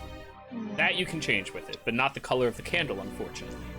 So you shave it down as much as you can. Roll in athletics, Gabriel. Athletics. 19. That's a solid fucking door. Very solid door. But you shave them down, you place them inside, and... Okay, and I've got a tinder box, so I'll go. What'd you say, Solaris? Is there any writing or symbology on the door? Nothing. It's completely barren, unmarked. For something that appears like a crypt, it is unmarked. Interesting. Well, here goes nothing. And Go ahead. lights the tinderbox, using the tinderbox. Light one, light the other. Both of them are lit inside the eye sockets. You sit there and stare.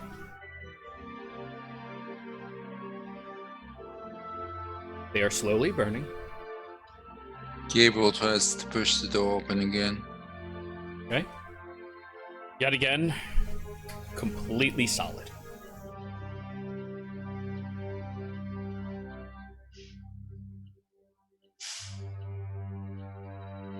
Hmm.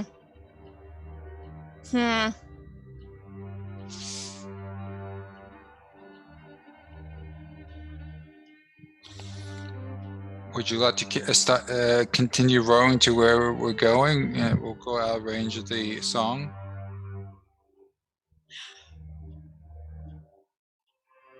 I'm out of ideas. That isn't a bad idea, Gabriel. Well, isn't this? I mean, I think this might be where we're supposed to be. Is this not Dead Man Island? No, I agree that it is, but if we get out of range of the music, we have everyone else's help in figuring out the puzzle in case, and we can come back. Solaris. I mean, yes. As you're all having this conversation, you look at the candle, and the wax is starting to drop.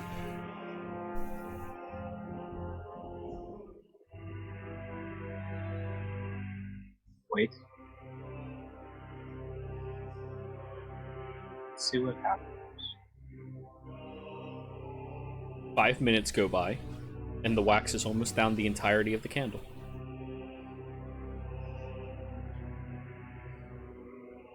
Ian will walk up and put their hands nearby so it melts a little faster. And I believe you also have a cantrip? Wait, or not that tiefling. No, that tiefling. Yep. Make the flames just go. Hello. Oh, and brighten the flames too. With how much Have you changed the color? Yep. You alter the color, you engulf the flame. You change it to red? Mm-hmm. The eyes seem to glow, and the back sockets inside seem to get this emberish view as you emblazon it more, causing the wax to drip faster, and down the two sets of eyes and down past the chin. And as soon as it gets to the bottom section of the chin, the jaw opens, with what appears to be a latch inside of its mouth. Gabriel. And that's why I didn't go to school. Gable tries pushing again. The door is still solid. The latch, Gabriel. The latch. I mean, he misses with the latch as well. You stick your hand inside, pull it back.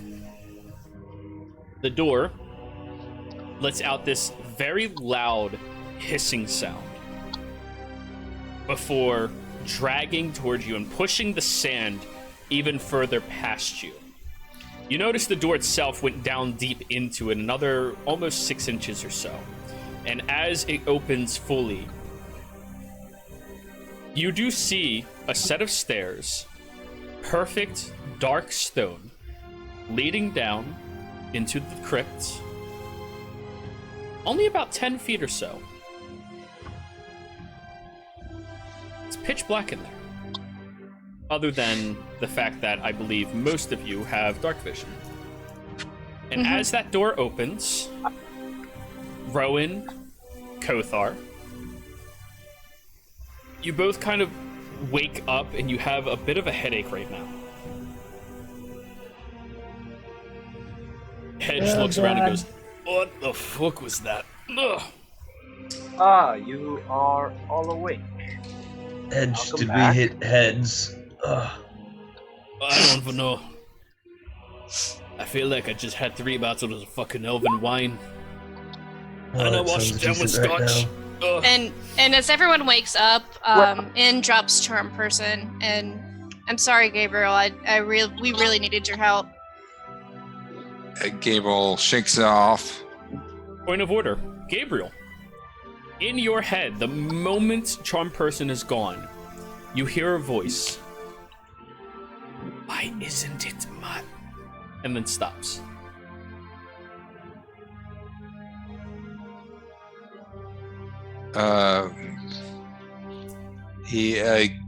Gabriel is confused about that and tells In what he hears. Is that part of your spell, In? No. I had to push someone else out. That could be who it was.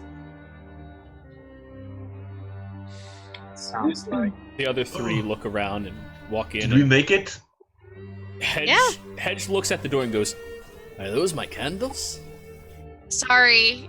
I'll replace them. We needed them. No. For the good of the party. Yeah. If it's fine, I mean, what's another 25 I still have gold? half of each, It's, and hands over the. Think of it as You your pull them goddess off. putting beauty. And the door closes.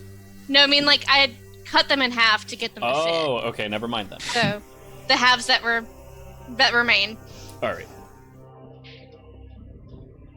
But Solaris, with your earlier investigation, you imagine this is some type of ritualistic component that only while the candle persists, the door will remain open. So there's a time All right, limit. everyone. Is there any way to block it open? You can certainly try. I You have try. boats and oars and anything on your persons. Aside from that, you have sand.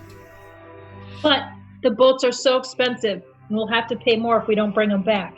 And Oh, we God, can't I'm just- take everyone in one boat. But Oars. We got Yeah. extra oars. Extra oars. Gabriel no, grabs those are my oars. grabs 2 oars and tries to block the door open. Ready? Give me a survival check. Guidance. Add a d4. And also bardic inspiration. Woo! We have a bard in the party, Jeez. people. Okay, 22 to. Roll your d4. And what's the? Oh. That's not how you do that. Slash. There you go. All right, And then so what is the 25. bark? You have 10 minutes to roll a d6. You can do it for this or save it for something else. David. If you think Save it. 25 is not high enough. I'm gonna hopefully assume 25 is high enough. Okay. You kind of like finagle it into the wedging of the door. Like you get it at the soft spot between where the actual door will try to close and where the corner of it is. So it adds that tension bar. As much as that oar can withstand the door trying to close, it will hold it open. Presumably. You don't know. It's kind of magic shit. Are we ready to go down? Yep. I think so. Okay, Gabriel pulls a sword and starts to lead the way in. Wait. Let me go first. He goes ahead of you, pulling his shield off, and as he starts walking, you do notice that his shield shines, allowing a light glow to open up the room, just in a 30-foot area. Gabriel reluctantly Oh, I, lets him go first. Would we like more light? I mean, this thing gives us a lot of light. If you need more, of course, use it, but I'm fine with this. All right. My eyes don't go further than that. All right. I think we're good then. I have dark visions. So, looking Oh, at okay, Vanity expand outwards in a 30-foot area. Kothar, roll me a history.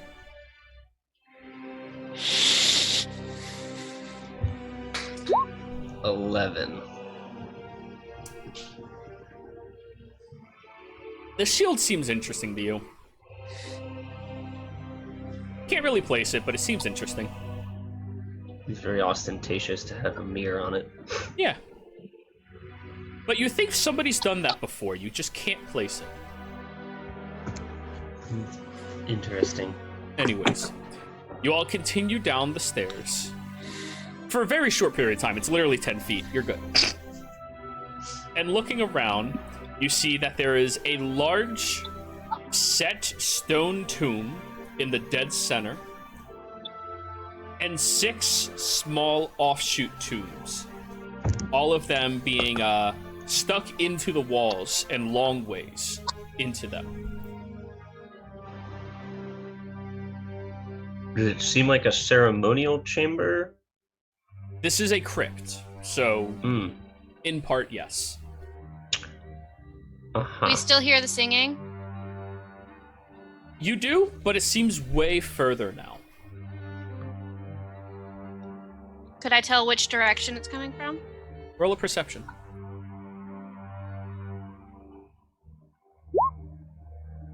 What'd you get? 12. It feels omnipresent. Mm-hmm. What's it smell like in here? Yeah, it's a good question. Salt water, mostly. Gabriel, Enough fresh air. The crypts, what do they... Are they intact? Do they have anything on them? Like, would you like to investigate wording? them? Sure. Gabriel tries to stuff something in his ears to block out the music. Okay. 17. Stuff some rags in there, but you still hear it. 17. It's magic, Gabriel. You start walking along the walls, and you try pushing away what you presume would be dirt or dust. It's oddly clean. And there's no labels. You get over to the larger sarcophagus, and when you look at the top of it, there's no discernible features or factions about it. You get over to the side, and you start walking around the edges, and you notice around the lining of this sarcophagus,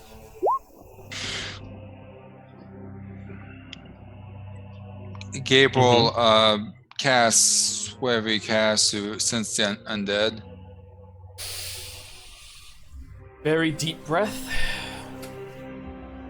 and you almost have to stop yourself from vomiting from the wretched stench of desecration and undead. There is As death well and desecration around here. as a fae. And the Fae.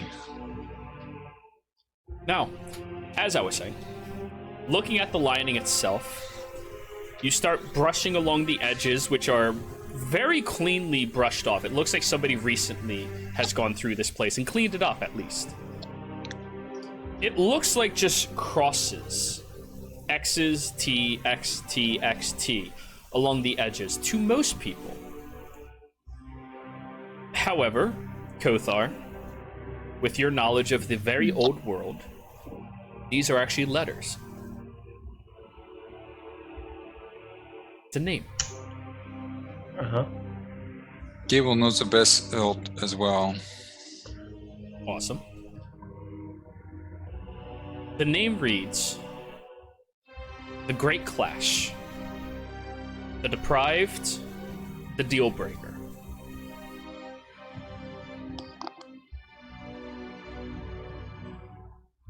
You also see that the top of this sarcophagus is slightly off angle right now. Very slightly.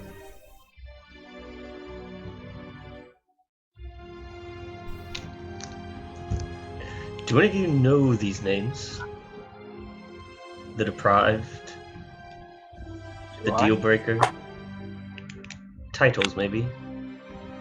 This very old language on this sarcophagus. Roll religion, Solaris. N as well. Everybody, here we go. Can I? Nobody knows. Kothar, you can roll religion if you would like. 7. Nope. I mean, sure does sound ominous. Yep. Hedge, Gabriel, could you? what are you sensing? What'd you say, Solaris? Gabriel? Oh, I said, Gabriel, what are you sensing?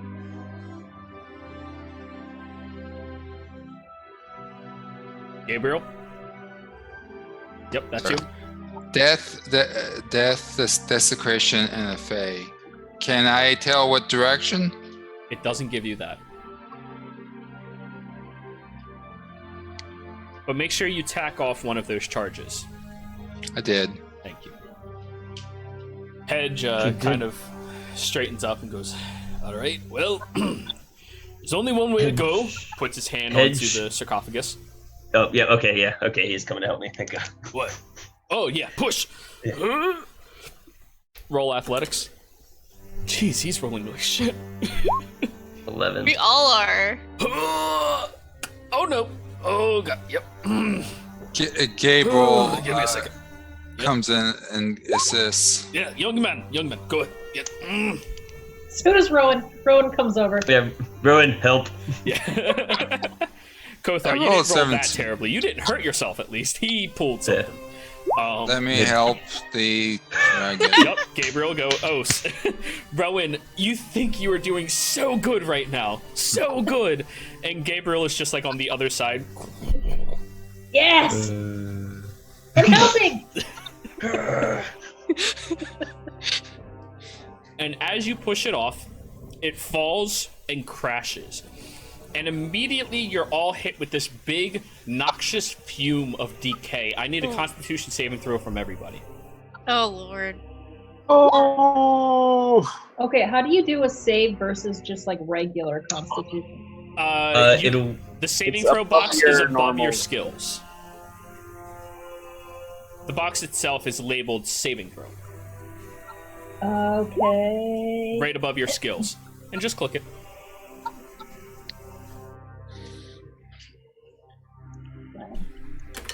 Okay, wait, where are the skills? Left-hand left. side So of if your you're on your character sheet. core, Yeah, Like I'm on the main. acrobatics, On your handling, character on, sheet. off those. Yeah, 1 second. Let me do this. On your character sheet, on the far left-hand side, you see you have your strength, your dexterity, all those things. Yep. Those are your stats. Go directly to the right, you have inspiration proficiency bonus, and underneath that is saving throws. I see. Perfect. Okay. We're doing Constitution. Yep. As the lid lifts off and is pushed off the side, immediately this waft of disgusting odor comes over you. Solaris, you manage to cover your mouth and sustain yourself more in the shock than at the disgustingness of it. However, Anne and Rowan, both of you recoil quickly and vomit all over the place. It is so vile, and neither of you have smelled this level of decay this much. Kothar, something's definitely dead down there. you look inside the sarcophagus. There's no down there. You What? see that there are 2 halflings. Throat slit open. Chest cut downwards. And ribcage broke. Ugh. You immediately recognize them.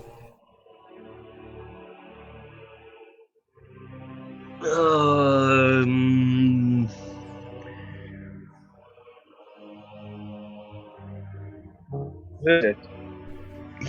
Kothar is picking both of them up and What the? kind of falls to his knees and starts just kind of like they can come back still. It's fine. Just need to get them back. Would it? Need to find them. Kothar, you knew these two? They'll be all right. They've had worse. Just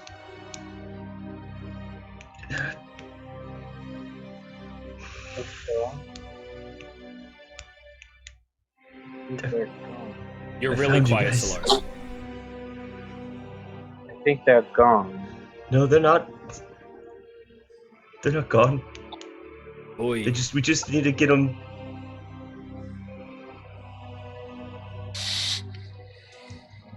Solaris just kind of puts his hand on Kothar's shoulder. Just on his back. Doesn't say it. Just need to get them back to the tomb and put them there. Hey, yes, we'll be sure to give them a proper burial, boy. It's fine. No, they need to go. Hey, we'll handle that. He puts his hand on your shoulder. We'll handle that, all right? We'll get there. First, we need to figure out what did this, okay? What have Blades ever done for them? Don't know what you may have experienced, but I'm going to help you. Regardless of anything. But you need to help them first. Something did that to them.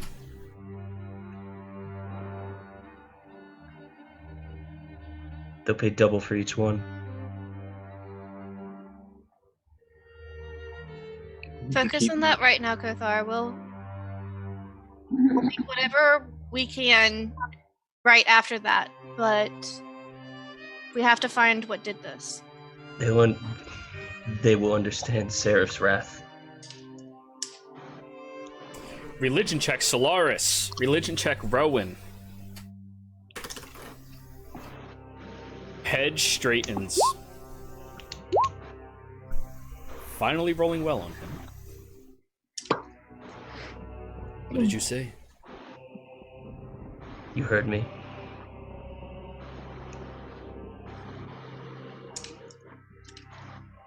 He seems very taken aback, and since you've known him, this is the quietest he's ever been. You're one of them, eh? Are they... Yep.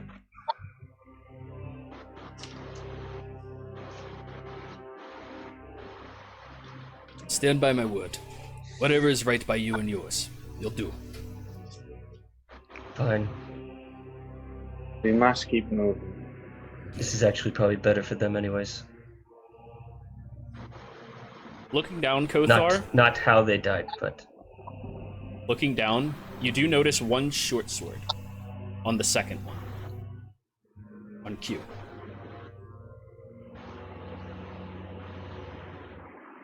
But not the other. Fuck. He's gonna grab it. You pick up the blade and immediately it shines in your hand and glistens with a sharpness that is resonating to everybody else, but it also starts shaking.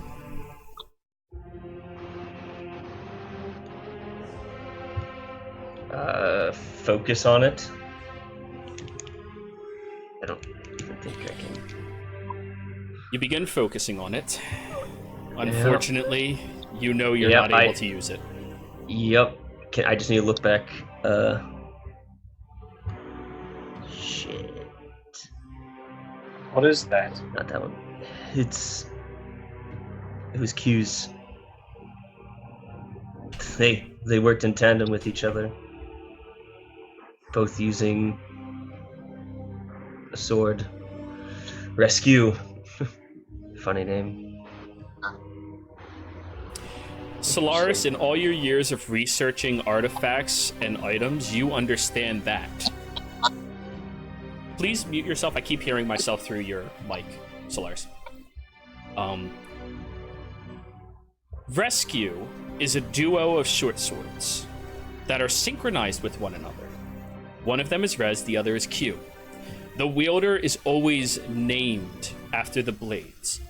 One is supposed to represent chaos, and one is supposed to represent order and law. And when the two are in tandem together, they form a nearly unbreakable bond between the wielders that brings a closeness that rivals any mystical understanding from any practitioners of magic. It is a very old, very ancient, and forgotten set of artifacts called the Singularities. That is a very interesting artifact, Kothar. Can I see? It won't work with me anyways. I just want to look at it. And he just grabs the blade and... Kothar, you take a point of damage. Yep. It is an incredibly sharp blade. Yeah, he knows. Yeah. Just the simple touch of Lars it. is very You take it in your hand, and you twirl it around. Question, Solaris. Yes. What is your alignment?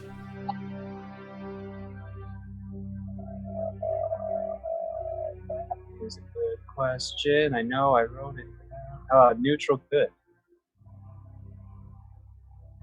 The blade almost responds to you, your touch. And you feel it starts feeling you out. And you feel a few of your memories being pulled to the forefront of your mind. Do you keep holding the blade? Yes.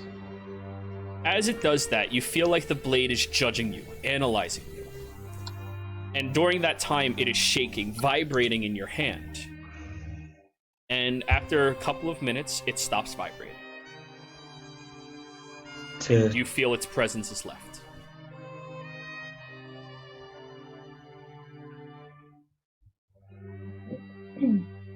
Didn't work on you either, did it? I'm not sure what to expect, but it stopped. Question. Boy. Gabriel, was it, right? You said this place is, desecrated? Yes. Give me a minute. I'm gonna perform a ceremony. Try to make this place a little less that, and hopefully protect these two. If you don't mind. If you need to go on ahead, feel free, but I feel I should do this. Go ahead. All right. Are you all waiting for him? Yes. Yes. He pulls out some very expensive looking other candles, begins lighting them, brings out some incense, wanders around the room, and lays down rows of beautiful orchids and other flowers. And after doing this ceremony for about an hour, if you all choose to short rest during that time, you can. But can I do a ritual spell in that time? absolutely, it's an hour. All right. I would like to do ritually cast Unseen Servant while he's doing his thing. All right. Kind of go into a corner and just kind of set up a little ritual around. Summon Unseen Servant. Cable stands guard of the area and listens for any noises or anything. You all feel the Starts same cleaning music. them up. You all Like, still feel the music. everybody. Yeah. And as the ceremony is coming to completion, you see a bit of a shining ray from above you coming down into this area, brightening up this room and causing it to appear more beautiful and more relaxed. And you feel a calming presence come over this place as he nods and positions the two bodies with you, Kothar, over near the walkway up to the exit. Right. These grounds are gonna be, sanctified for a day or so, 24 hours. I'd like them to be burned before then. Nothing will interfere with their body in that time except mortal hands. I don't want them to have to come back anymore. If you have the necessary components to be able to destroy their bodies. I think I have something necessary, and just kind of... Mundane That's fire good. won't do it. Oh. Shit. Yeah. Well then. Something that powerful can't be simply destroyed by mundane means, Yeah. even by most magical means. Yeah. But he does look at you and goes, Nothing's going to bother their bodies while they're on this ground, but only for the next day. It's what I'm able to do. I'm not a priest. It's not really my specialty. I'm sorry for what I said. Hey, no need to apologize to me. I understand anger, boy. Or, sir, I should probably say. No, it's fine. Hey, pats you on the shoulder and rubs it. Hey. Yeah.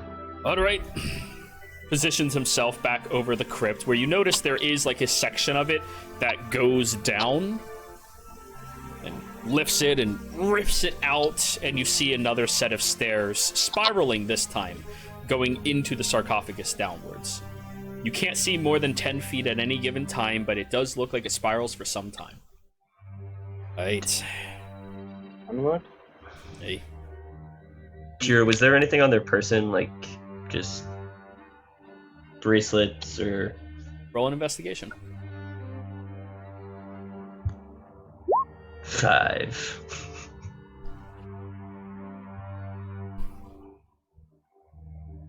You know where to check. Yeah. They each had necklaces representative to the god. Gone. They each had tattoos represented to the god. Gone. Oh, fuck it. They each always kept a journal, something they shared between them. They had a little writing project where one of them would write one chapter and then hand it to the other one and never talk about what they were actually writing, but try to make a book like this. And it was most of the time pretty terrible, but it kept them entertained. It's gone.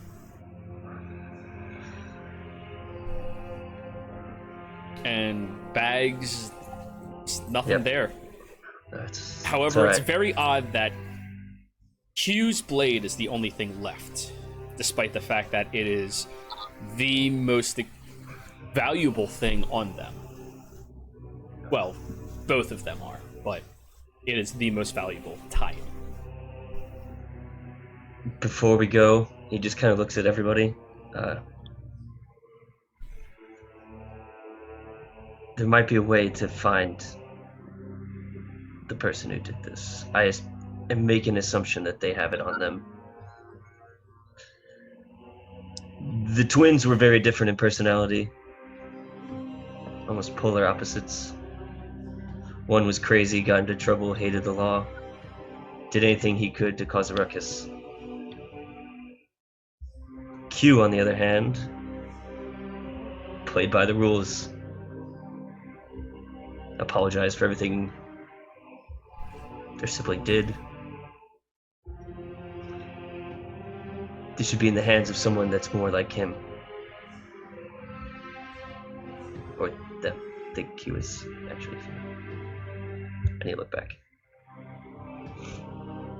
But Gabriel, you seem more in their personality. Could you hold this for me? Sure. Gable grabs the sword and looks at it in his hand. It does the same thing it did with Solaris. Rearing through your mind, trying to pry at memories.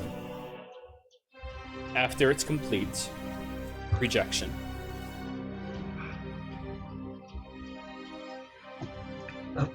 It didn't seem to like me either. Kothar and Solaris, roll me religion checks.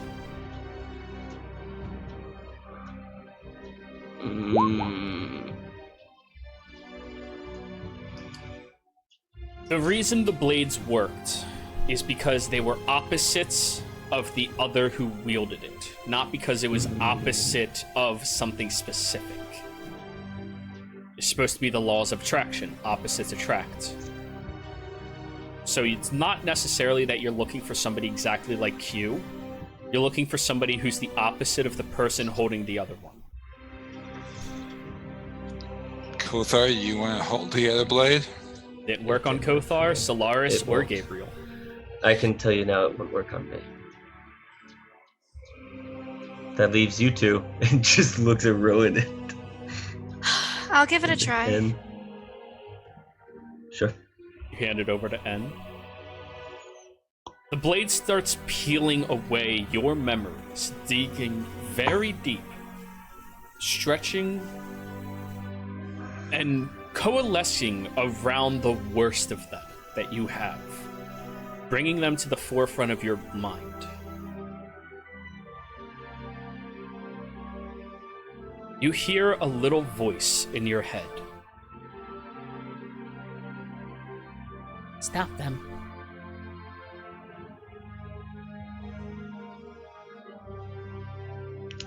Blade shines brightly in your hand. The handle turns into a deep red. And up the side of this short sword grows tiny gold little divots.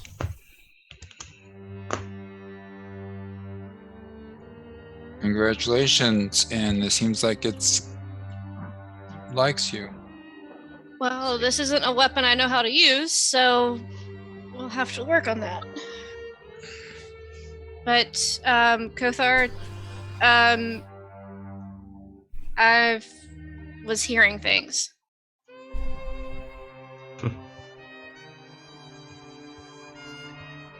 What did the voice sound like? Very soft, very quick,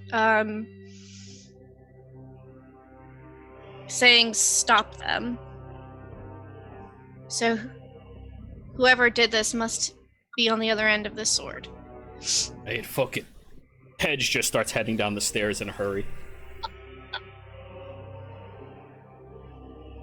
So, why follow. did... Everyone What? follows.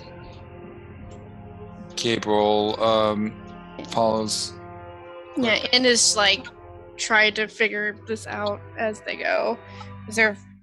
They're trying to see if they can reach through the other side.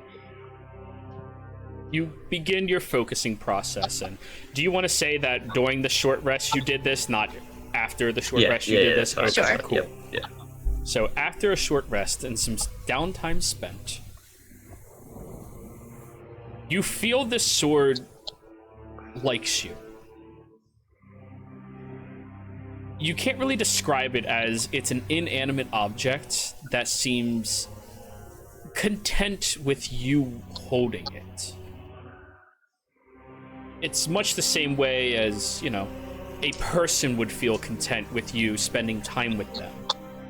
It almost feels like that. However, after a short period of time,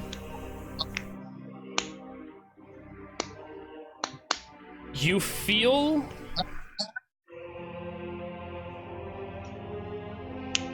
someone else, not the sword. Not terribly close, but not exactly far away. Kind of just pings into your mind. You have a general sense and a quick vision of a person sitting in front of 3 small seats, 3 small sets of pews, with a large brazier sitting between them all. You only catch glimpses, flashes. You see that they throw a heart into the brazier, their hand muddied and muddled in red blood. You see they pull out 2 feet of some type of bird and toss it in. They then produce a sunflower, placing that inside. And a very crystal clear gem that, as they rip between their hands, pressing it, turns to dust and breathe over top, with the brazier igniting and bursting with a hot black and white flame. It's not distracting to you. You just see it in your mind. It just little glimpses, little appearances. The person is slightly shorter than the brazier themselves. Are there any discerning features? Unfortunately, you're not seeing them. You're seeing through them. Ah. And as you keep seeing, you see that they kind of turn their head, sit down, and start moving sand beneath their feet. A darker sand than the beaches above. And they write into the sand, "Hello," with a little staff.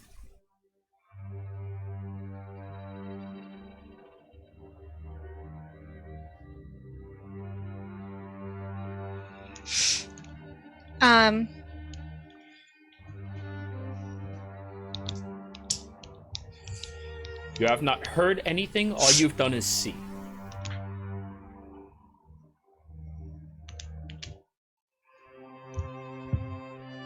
In puts the sword down, like on the floor in front of them. Do the visions still remain?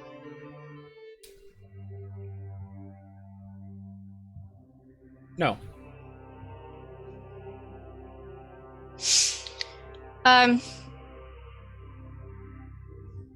So, funny enough, there seems to be a kind of a double-edged sword with this. I can see them, but they can see me. Or see through me, I'm sure. Who's that? There's someone on the other end who has the same, I guess it would be this for the same sword. The counterparts. Yes. And Kothar, I am very sorry to have to be the one to say this, but the killings weren't just ritualistic here.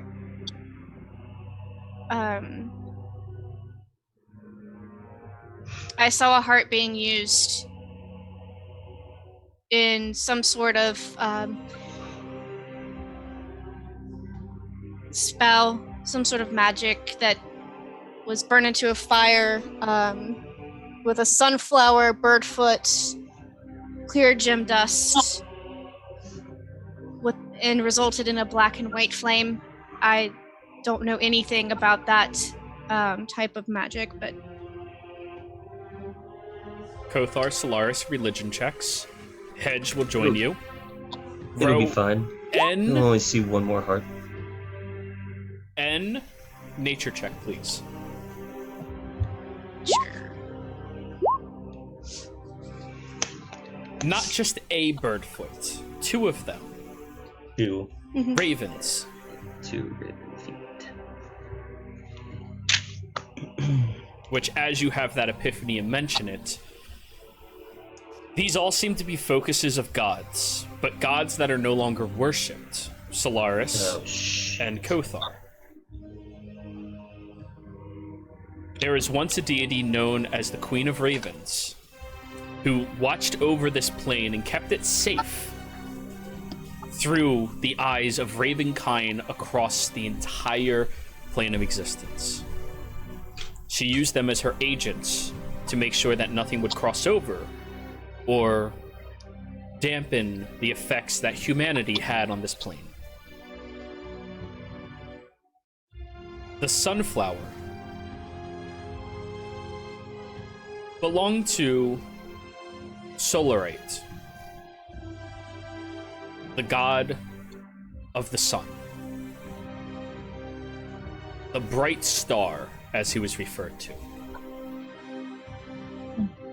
The individual who kept light shining across Solemn in order to ensure that the darkness would not encompass and that things that stay beneath the surface would not come out to wreak havoc on everybody else. And the crystal dust, Kothar, Yep. would you like to tell him? Crystal dust is a representation of a god no longer worshipped by any. Bahamut is what he was. Well, only certain ones could call him that, but trying to look for what you The call crystal it, one. Joe. Yeah, the crystal one. A crystal dragon that was the protector of anybody who fell any misfortune. All of his followers spoke an oath. And unlike most of the other gods, he had many followers, but he had very few worshippers. People who understood to always protect the weak under any circumstance. It was their life's calling and mission. No matter what happens, they protect the weak. Even if they have to die.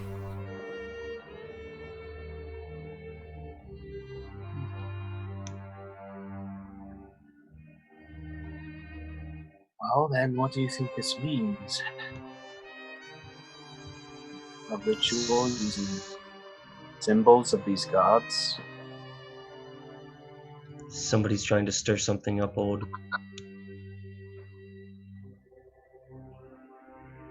I am not good with these kind of things. Could it be connected to the portal? It could be. We protected the portals. What do you mean? I used to protect the portals. Some. In the name of Bahamut? Sure, yeah. Solaris, just as one point of order, those that are not worshippers or followers of a deity refer to them as their title instead of their name, as out of a sign of respect, in case you choose to do that. So the title is the Crystal Dragon? The Crystal Yep. One or the Crystal Dragon. Oh, Crystal. In the name of the Crystal. Yes, I followed him. Aye. Wielder of one of the singularities, eh? Hedge is still Nah. walking and just looks back at you quickly and keeps moving forward. Not currently. He stops dead in his tracks. The fuck is that supposed to mean? Immediately, He's not his fucking on entire me. demeanor shifts and darkens. It means it's not fucking on me. No.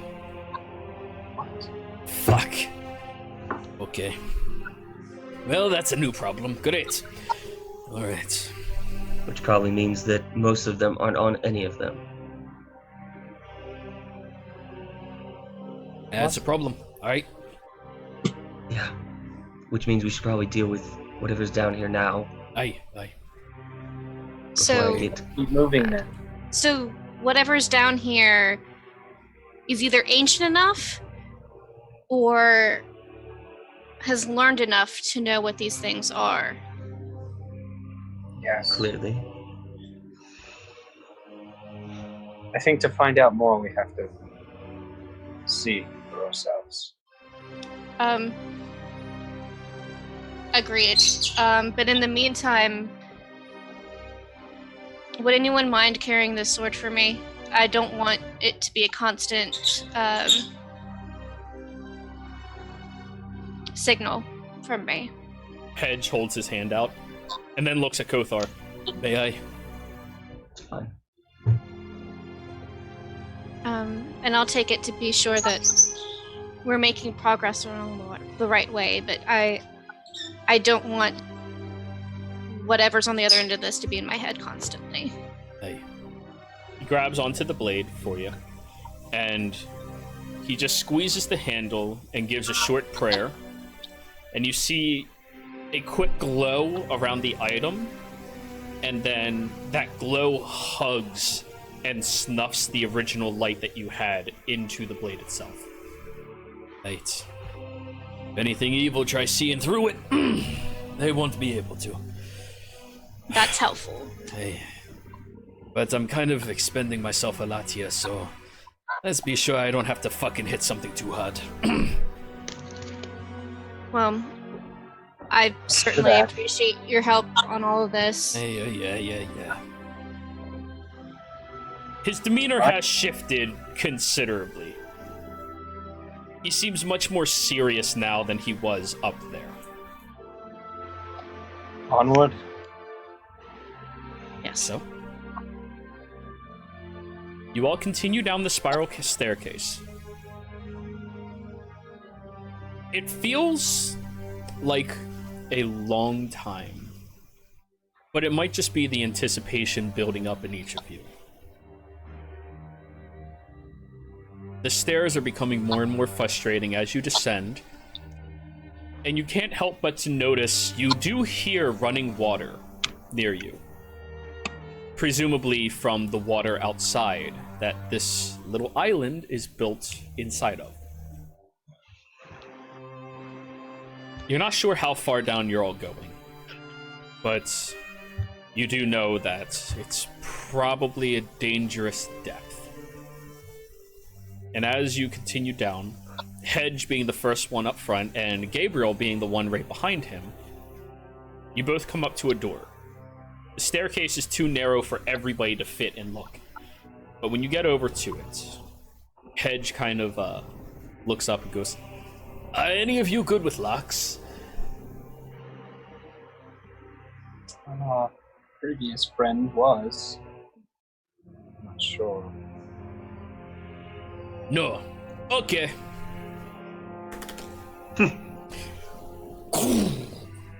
You hear his hammer being whacked against the door heavily, and it slams open, breaking and cracking some of the foundation.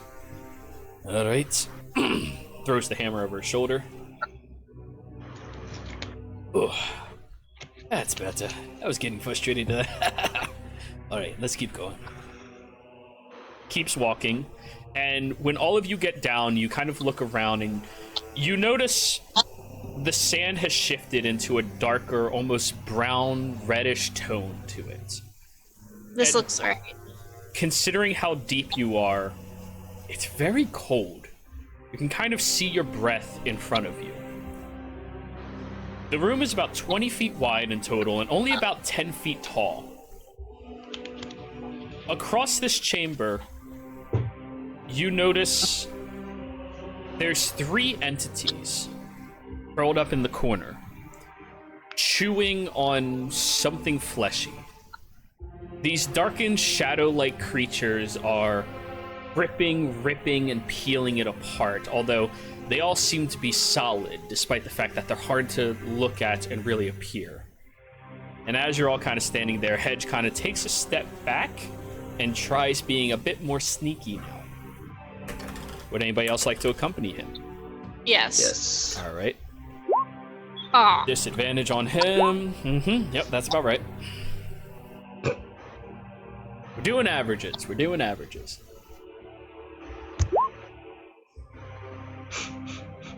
As Kothar's too backs up, pissed to stealth. as he backs up, he backs into Rowan and kind of like accidentally steps on your foot, and Rowan, oh shit, back up and like elbow Kothar, who forward, and immediately the 3 creatures.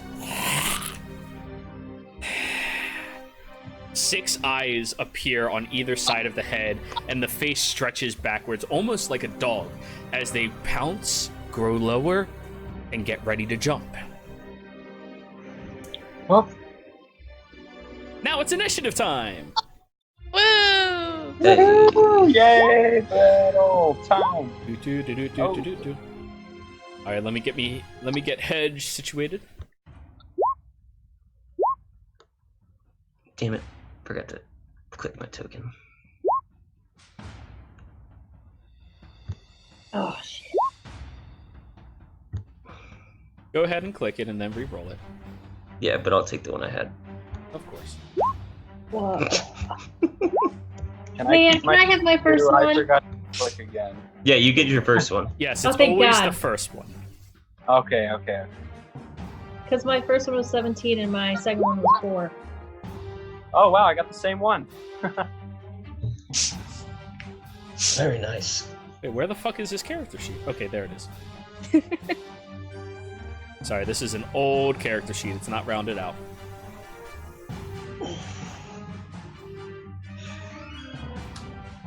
Wait, did I do this right? Make sure you're clicking on your token. Yeah, I got my token clicked. I see the dots. And then go to your character sheet And hit the Yeah. initiative button. Just change it to the first one, which was 17, I think. And I just put 17 in the. That is correct. Yeah, click on them.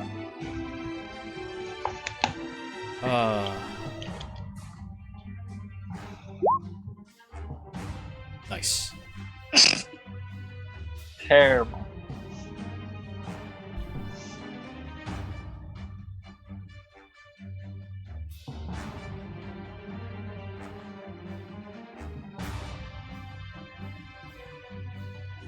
Rowan, is it working for you? I don't know. I'm on the little turn order. Yeah, Yeah, you did you are. click on the You're 9? good. You got Oh, there. It just didn't update for me.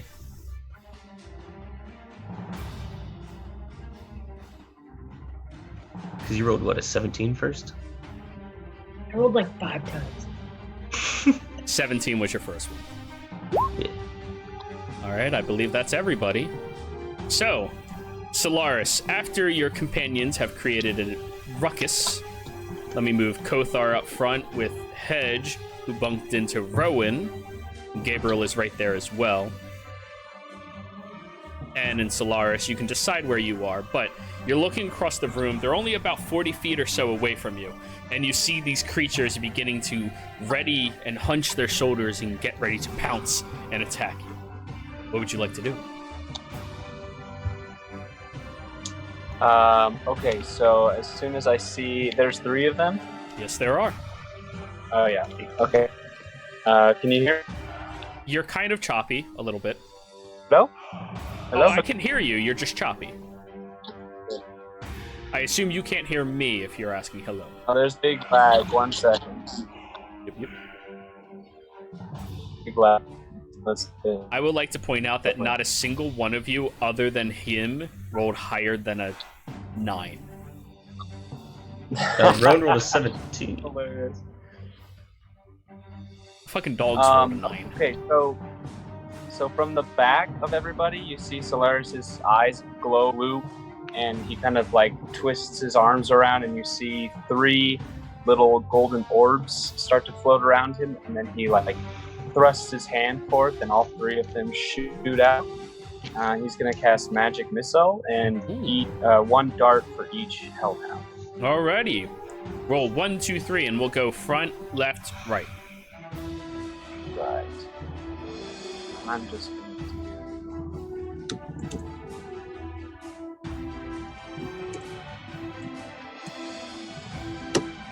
Pew! Now, if you click in the Okay. chat box, push up, enter, it'll just roll again. Do it 2 more times. wait. Oh. Up and oh. Oh, 9. Yep.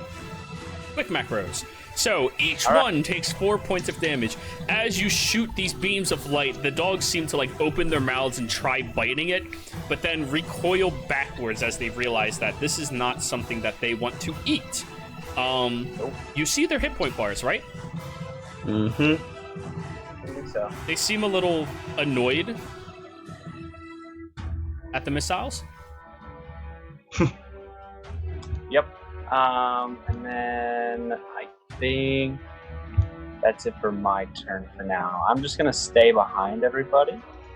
Oh, you can choose to move further back if you would like. There's a there is a winding staircase. I'm gonna try and stay like just kind of at the mouth of the staircase where we came out. Just kind of like behind everyone. Alrighty. Now, it is the Hellhound's turn. And for anybody who follows D&D or like pays attention to anything else, I change stats on things very often to make it more fun for me and my players. However, the first set of Hellhounds, 2 of them go running directly towards Hedge as this one over here goes behind the other two. The two on Hedge, you notice, are attacking and biting and clawing at him, both in unison, gaining a big advantage at that. That'll hit. That'll absolutely hit. As both of them bite out, you do notice little wisps of this blackened fire like stick out and grab at his skin, ripping and pulling away at the beautiful shiny display that he has. You see that this blackened fire is actually burning through him, and he damn shit, fucking bad dogs. He's going to take, both of them hit him, right? Yikes. So that's 28 points of damage. And Hedge is looking a little hurt from that. However, the other dog behind them recoils its hindquarters and breathes out this intense blackened flame that pulses and hits everybody aside from N and Solaris. Please, give me a dex save. Everybody aside from N and Solaris. Oh, Hedge. Funny. Meat shield! Yep. Yeah. That is a I success. have advantage. Kothar, Barbarian, yep. Kothar is successful. Gabriel failed. And Hedge failed. Gabriel and Hedge each suffer 21 points of fire damage. The other take half. Kothar succeeds? He rolled an 18, he has advantage. Oh, okay. Yep. 21 damage. 21 points of fire damage. And Kothar, half again, because you resist. Just 6. Yep. As the blackish flames lick out and grab and peel at all of you, burning through and searing through, Gabriel looks horrifically bad, and Hedge looks really rough right now too. However, that was their turn. Rowan, make sure you do take your rounded up, so 11 points of damage. We round up on damage. Okay.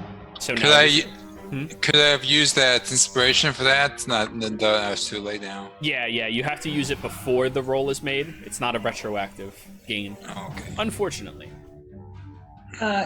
Question quick about hit points. My standard is 26, but we have the increased from Hedge, so I just add them. Yes, everybody take off the 15 first from Hedge, because you all had the temporary hit points.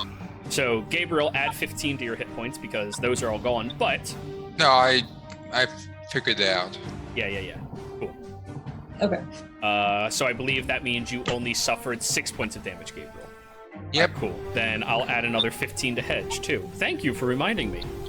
I knew there was a reason I gave him that ability. Okay, and then, sorry, it's just been so long since we've done combat. So I know my hit points. Where do I find what it takes to hit me?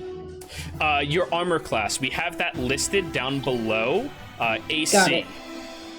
Okay. All right. And I'm if good. it grows, I will tell you to change it. So. Okay. I'm gonna keep track of them physically. Yep. Okay. So, what do the Hellhounds look like? Like, do they look like they're on fire, kind of, too? In addition to. All right. Their entire bodies are made of this blackened flame that almost seems solidified by some type of like magma-like substance. Okay. I'm going to cast, and they're right on top of us, right? One is right in front of you. The other two are right on top of Hedge, who's like trying to defend and push them off.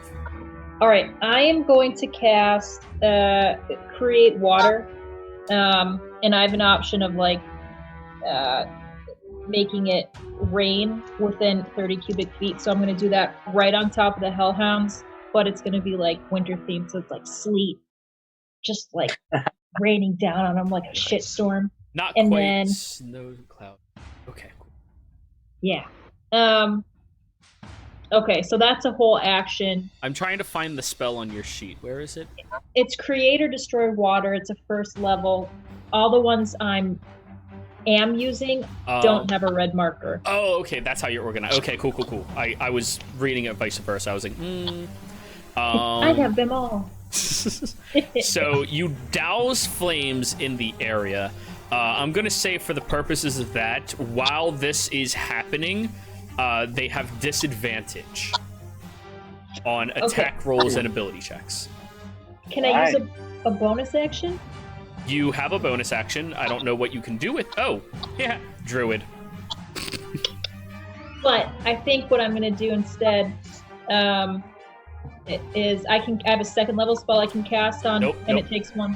What? It takes one bonus action. Yes, it does, but you can only cast one spell that has a level per round or per turn. So you can go cantrip. You have a cantrip. Bonus action moonbeam.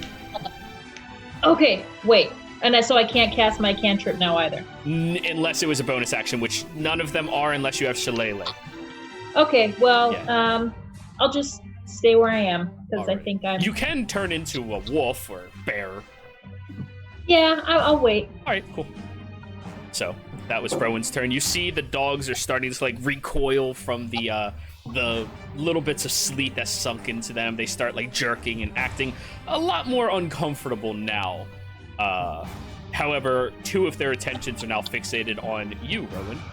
Kothar. I would like to rage. It's probably the hardest rage he's done in front of anybody, too.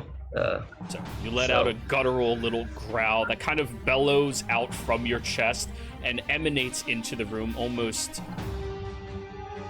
like it is a presence itself engulfing them. Yeah, that seems like a... Yeah. And then I'm going to move up here for hedge, I guess. Alrighty. Am I able to do that? Yeah. You can move through your allies, no problem. Moving through the enemies is going to be difficult terrain, but if you're ending your movement, you're fine. Yeah, I'm ending my movement there. And I'm going to attack. Ready? Reckless? Yeah, reckless. You have flanking with hedge. Are you sure reckless? Oh, do I? Oh, yeah. Okay. Yeah, then no. Yeah. I thought you moved there for a reason. I did. So. Oh. Ooh, God. 9 does not hit. You try rearing back with your weapon and slamming it towards it, but unfortunately your blind rage causes you to overshoot the attack by a little bit. That's your turn. And you see the inferno that has sunken into your allies, but that slight divine presence that came off of hedge protected most of them. What would you like to do? I'm gonna take a look at the hellhound that is the left side of the triangle. Yep. And I'm gonna cast Dissonant Whispers. Okay. At it. What is that? Wisdom? Yes, Wisdom saving throw. What is your DC? 14. Believe it or not, these creatures are not bad at wisdom, but they still failed. Cool. Nice. 14 psychic. So what does your dissonant whisper sound like? It is it is so off tune, like the exact opposite of In's usual singing. It's like in like a minor tone and like clashy and harsh and an infernal, of course. So Norwegian metal. Yes, just this like no rhythm, no nothing, just like if someone was just smashing like a keyboard. All right, so as an children of Bodom's them, you see the one dog like recoils, listening, and like when it looks up at you, it kind of like tilts its head and it looks in fear before it even hears your dissonant whisper and begins recoiling. I believe on its turn, it's going to run away. Or is it a reaction for dissonant whisper? And use its reaction if available to move as far as its speed allows. This does not provoke attacks of opportunity, unfortunately.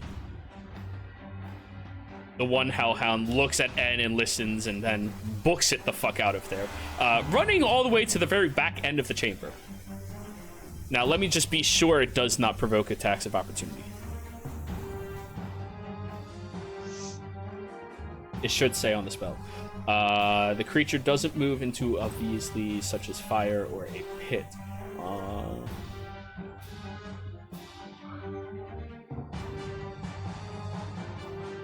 It's technically...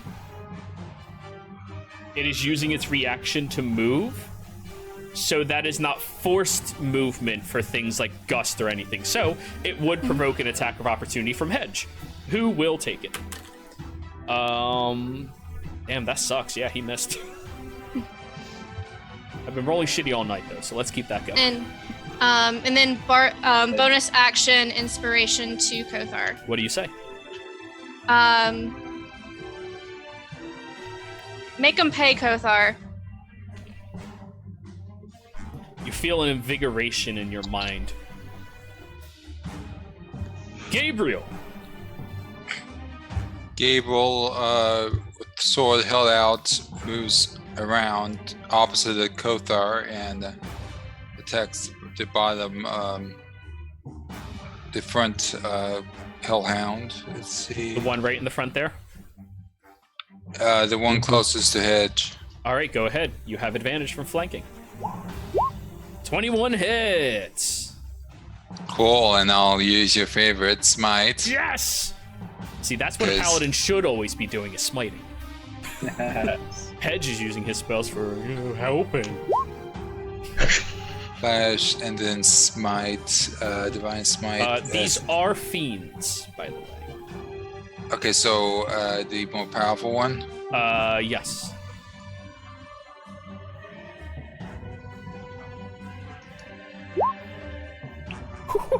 Ooh, that ain't bad. Ooh.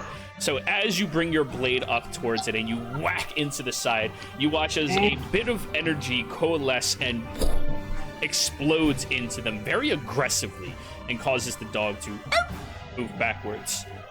That is going to be 19 points of damage on it. Not bad, not bad. Quick maths.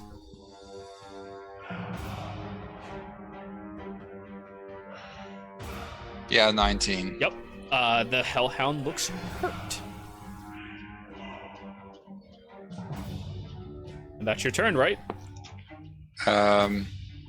Let's see, I don't think I can... I mean, yeah, so I guess I'll stay there. Yeah, sure. All right. Hedge is going to... All right. Oh, that kind of hurt a little bit. No worries.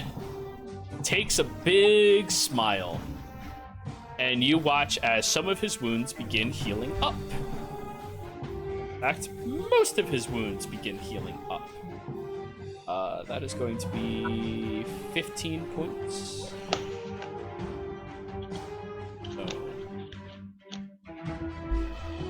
And then after that, he's going to reach over to you, Gabriel, put his hand on your shoulder and go, all right, just focus up. Make this really count. And releases his grip on your shoulder, and you feel that there is a beautiful shawl that appears and just sits over across you, just making you look much more ostentatious.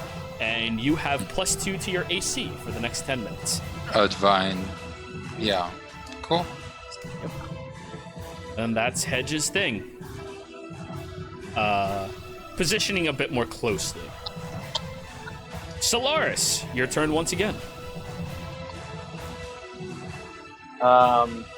Okay, you see, actually first, before I say anything, how tall is the ceiling in here? The ceiling is 10 feet high. It's 20 foot width, 10 feet high, 40 feet depth. 40 foot depth. Okay. Wow, I speak for a living, guys. I'm not going to do what I was originally going to do, so... I'll allow it. No, it's... I'll save it. So Solaris instead just kind of like, speaks an incantation, and as he swirls his right hand around his left, a little bout of flame forms in his left hand, and he blasts it and casts Firebolt at the Hellhound that looks a lot more damaged. Okay. As you pull that fire into existence and throw it at the creature, it immediately opens its mouth and bites out the same way it did on your magic missile, completely unaffected by it. Oh my god. These all right. creatures are fire. Yes. But now I you didn't know. it. Yeah. Okay. And just for flavor purposes, all of Solaris's like flame type spells are going to be like a blue fire. Of course. Sounds good. But after seeing that, he just pulls out his short sword and runs. I don't know how far away this whole battle is from me. About 20 feet. Okay, I would like to try and run up and kind of like jump over one of them to try and get behind and flank one of them. Give me an athletics check. Athletics? Alright. Athletics, you're jumping. It's a far jump. Okay. Yeah. Oh! Hey! As your spell fails, you just watch as Solaris runs up, grabs onto the shoulder of Hedge, and goes, "What the fuck are you? Oh shit!" And like you leap off, somersault onto the other side, and land perfectly. You kind of go, "Wow, that's great." However, I'm gonna say that's your movement bonus action. However, you turn around and you do see the other Hellhound that ran away, and now is looking at you.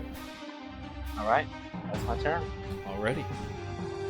The Hellhound's turn. This one's gonna run up and use its pack tactic on you, Solaris. Alright. Giving it a straight attack roll because create water. That is going to be a 16 to hit. That is my AC, but I'm going to throw up a shield. All right, so as it goes over and you see the flaming jaws rip towards your leg, you just put up this boundary and barrier that it's gnawing at and looks very confused why it's biting nothing. Now, Kothar. Originally, you tried hitting this one and it immediately turned towards you. However, somebody smited it. It's going to attack the person that smited it.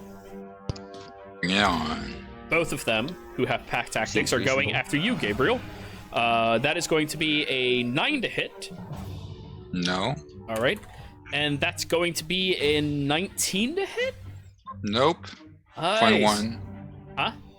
21 with the Shield of Faith. Oh, perfect. As it goes biting out towards you, you just see that shawl just emanates and glows, repelling the bite just enough to not really get onto you. And Hedge goes, ha ha ha ha, yeah. Rowan. Okay. How far, that one closest to me, how far away is that one? 5 feet. It's not right in front of you, but you can step up to it easily if you wish. Alright. I'll step up to that one. Okay. My movement. Boop, boop. Alright. And then I have like that rusty scimitar that you said I could have tetanus damage for. I said that? Yeah, Yeah, you said it crits on a 19. Oh yeah, but breaks. Yeah, but breaks. Yeah. If you roll a natural 19, it'll crit. But And then there's it'll break. tetanus damage if it crits. That's right. All right. Okay, so I'll just slash at him with my rusty ass scimitar. Go for it. Okay, I've never done a melee attack as a person. So, you open up your character sheet. Yep, there. Yep. Scroll down, dead center of the page. You have initiative, hit points. Oh, did you find it? Oh, Is that it? Yeah, that's oh, it. it almost crit. Oh, almost crit. Hell yeah. Almost. However, 20 will hit these things. Click the word scimitar inside the chat box. 4 slashing damage. Or 6 slashing. Should be 6. I think she has dex in there.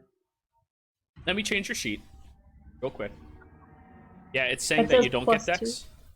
Oh. Oh, no, that is your dex bonus. 0. Oh. Cool. So, you run up to it and you stab into its side and just looking very angry at you. You noticing immediately these are not actual dogs. These are not beasts. These are infernal creations. Okay. What's Beefcake doing all this? Beefcake is hiding so it doesn't die, and we don't have to have a funeral yet. Guarding the boots. Little beefcake. Good Beefcake. Can I, as a bonus action, then just do my second level spell, which is technically it's Flame Blade, but I'm turning it into Ice Blade. Flame Blade is. Wait, what? Yeah. So there's a second level Flame Blade spell where you can evoke a flaming scimitar in your free hand as a bonus action. I thought that was Ice Knife. Well, I changed it to Ice Blade. Ice Knife is just Ice Knife. Oh, okay. That's a first So level. it's going to be Frostburn, but still fire. I gotcha. Yeah. Totally. Okay. Flavor. Yeah. So on my bonus action, I just manifest this badass icy scimitar with no rust on it, but it's made of ice. Yeah. You'll get to attack with it next turn. Yeah. All It right. says that frost and ice forms up my arm to my shoulder. Ooh, nice. So we're going straight Katy Perry right now. We're hot and cold in here. Got it. Kothar. Attack the one that's right there, yeah. Do what I can do. You have advantage. 15 just barely hits. Thank Yeah. God. Ooh. Oh yeah, that's right. Oh shit. Yeah. Yeah. You bring your blade up, and there's this very quick whistle against it as you swing the great axe towards the creature. And you all notice it kind of becomes slightly heavier in his grip as it lands into the creature, and he just forces everything behind it, crushing into it. That's going to be 16 points of damage. Which one were you hitting? The one that looks hurt or the other one? The lower one. It That it is was gaining up on. as you slam into it, and it lets out this horrific yelp. You notice the embers inside of it are leaking out, dripping into the sand, and the sand is turning even darker red. Maybe explains why the sand is that color here in the first place. And it looks bloodied, but it's still standing. Just gonna put a foot on it and just tear the axe out. Flames go shooting across the area. That's my turn. And still sitting all the way back there. Yes, and happy to be. In's gonna cast Chaos Bolt at the one that is between Kothar and Gabriel, but still looks okay. This one. Yes. Go right ahead. Unfortunately, 9 misses.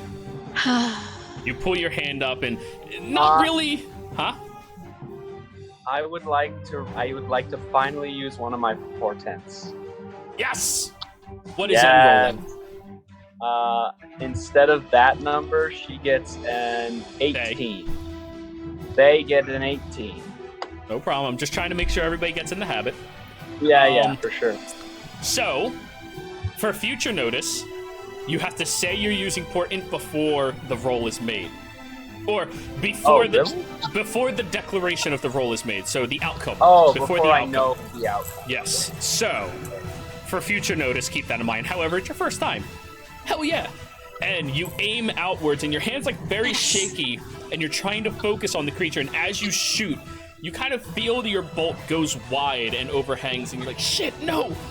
And then there's a slight rewind effect where your hand refocuses, angles downwards, and you look over to Solaris, who's just staring at your hand and forcing it down before you release it a second time, and it actually shoots true and strikes the creature. And In's just like, huh? It hits. Roll to see if you damage it. It could be fire. See text. 2, A 5. 2 and a 5. So that's cold or lightning. I'm gonna go with cold. Cold sounds reasonable. You also have another die to roll there. Yes, which is the 6. 9 points of cold damage as you re-angled and shoot true. It's off-putting for a moment, and then you just, okay, that was cool. That was fun. Cool. Sorry. My brain is not working with math right now. So you managed to shoot it. Anything else? I think that's all I got. Gabriel. Gabriel attacks the one that he attacked before. Ooh. 13 misses, unfortunately. You try striking out against the creature, but you just narrowly miss and scoot across the edge, and the creature recoils too quickly. That's it, I guess. All right. Hedge's turn. Hedge is going to stand up a bit more straight. All right. Let's see if I still know how to do this one. All right. Lifts his hammer Hedge. and tries to hit the one in front of him. Come on, Edge. As he brings the hammer up, twisting it around, whack, smashes into the dead center of the skull, and you watch as it just bursts outwards and flames go shooting everywhere as it is killed. Let me just X this one because I don't know which one's on the tracker or not. He goes, all right, that's working. He steps up and goes to attack again. Flanking. And this one, as he comes up to it, he swirls the hammer again, slamming down heavily on top of the head. And he's going to pump in a smite. Second level. Ooh. Yeah. Ooh. Might that be? It's like 48. Jesus. Yeah, it's a good amount of d8s. Well, fuck me. Okay. Now the 6s. Okay, that one was a 1. Good. Whack! Slams into the creature, and you notice that it recoils quickly and kind of like scoots backwards, and it is looking rough after that hit. And then he just smiles and goes, all right, I forgot about this. And he just gets ready for another attack. I know I'm holding 2 hands, but it's just the one. He's still holding Vanity. And that's going to be Hedge's turn. Solaris, your turn again. Okay, so holding his. Don't use fire. That's why I'm over here. He's going to be holding his short sword and his dagger in the other hand, and he's going to attack the hellhound that came up behind me. All right, go ahead. Sword. Normal attack roll. Attack roll. Ooh. 18 hits. Right. Who said elves can't fight? 7 points. Piercing. You stab And into then- its hide. Can I use my bonus action to do weapon fighting with the dagger? You need dagger, yes. If with a dagger, you can, yes. All right. It's your free action to pull out the dagger, free action for the sword for the other turn. 16 hits. No proficiency bonus to damage, but offhand attacks. So you got 1. So it, 1. You stab it with the short sword, and then quickly, as it's about to bite out at you again, you just poke it up into the neck and you go, yes! Oh, wow, it's been so long since you and... This is hot. Yes. Now it's the Hellhound's turn. And as this one has not used its breath weapon, it is going to. Solaris, Kothar, Gabriel, and Hedge. Dexterity saving throws, please. Hedge failed. Hey! All 3 of you are successful. So that's 21 points of fire damage, halved down to 11. Hedge takes the 21 points of fire damage. And he looks pretty rough. Even with his aura? Oh my god. His aura doesn't stop damage. Oh, I meant for his saves. Yeah. I've been accounting that for all of you as well. But anyways, that was the Hellhound's first attack. The other Hellhound is going to keep its onslaught against Hedge this time. Now it has true disadvantage.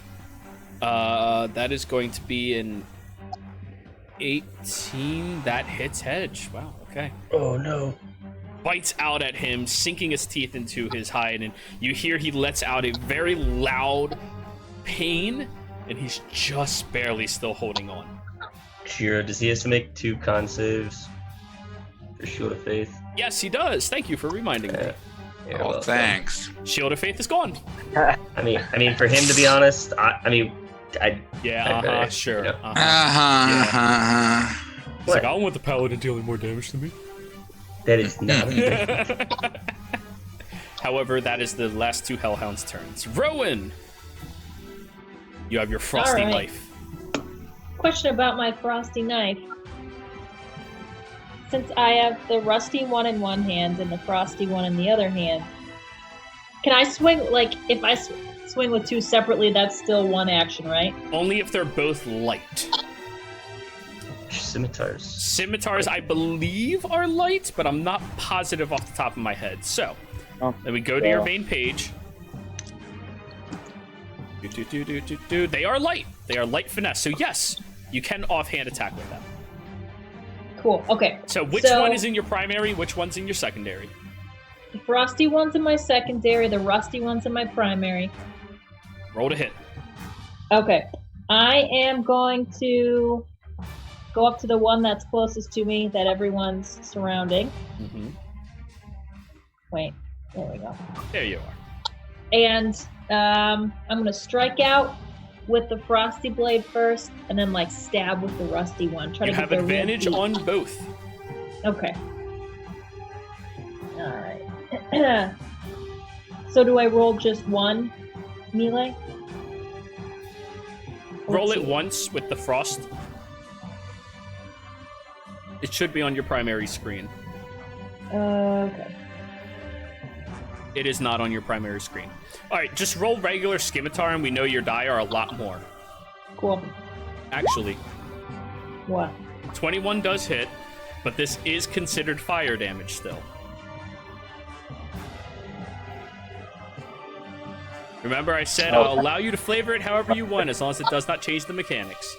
Oh, So that's right. as your frosty blade goes trying to stab it, it kind of like melts just enough not to have any effect, and you bring it backwards and it solidifies again. It's so cold it burns. That's what it is. Yeah. Yep. Son of a. So nothing. There's no damage. It's You immune get to other fire. scimitar. You have the other scimitar. Yeah. Okay. I stab it with the rusty scimitar. Go for it. Advantage again. Okay. Fingers crossed he gets tetanus. Everyone.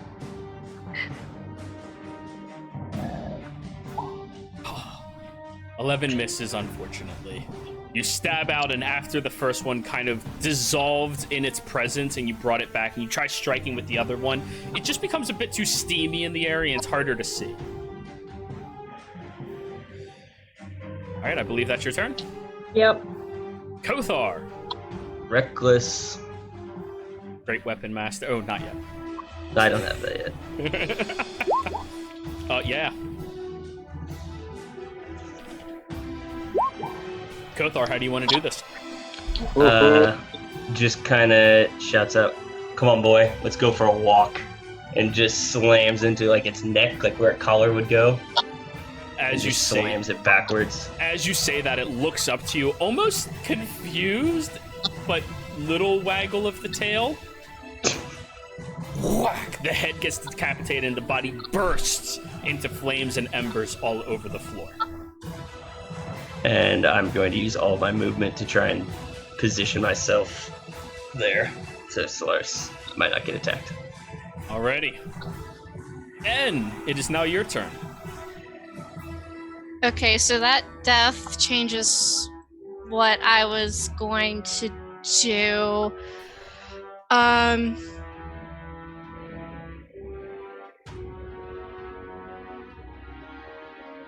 Okay, so how far away am I from Hedge?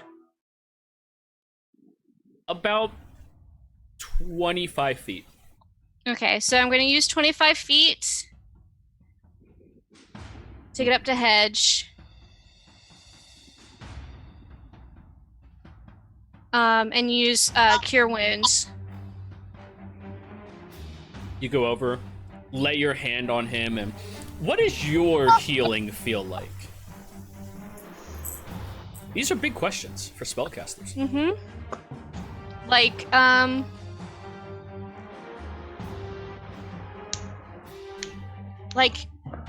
right before you're like really excited about something, you get like the hair on the back of your neck stands up.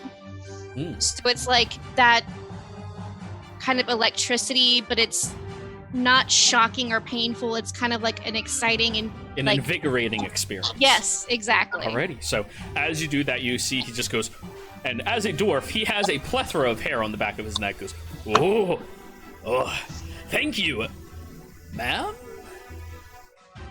It's complicated. It just turns around. So, do I roll to see? Yes. It's your spell. Yes, okay. So 7. Not just 7. He'll take it. He heals up considerably. And then I'm going to use my remaining 5 feet of movement, and then I'm going to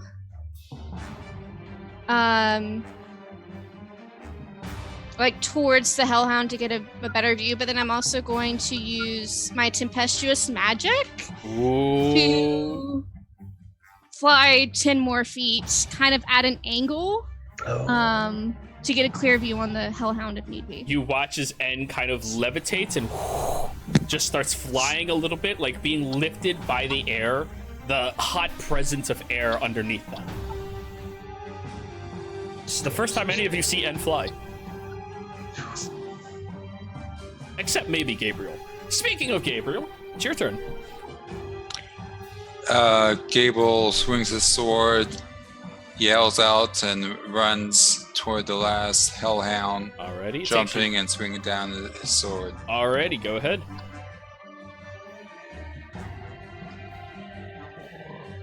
Blanket. 22 still hits. And of course I gotta use Smite because my DM loves it. I mean, you should too. Finish him. Do you like extra damage? I like extra damage. I like extra damage. I just like having spells at the end, but be sure to roll your longsword's damage as well. Oh.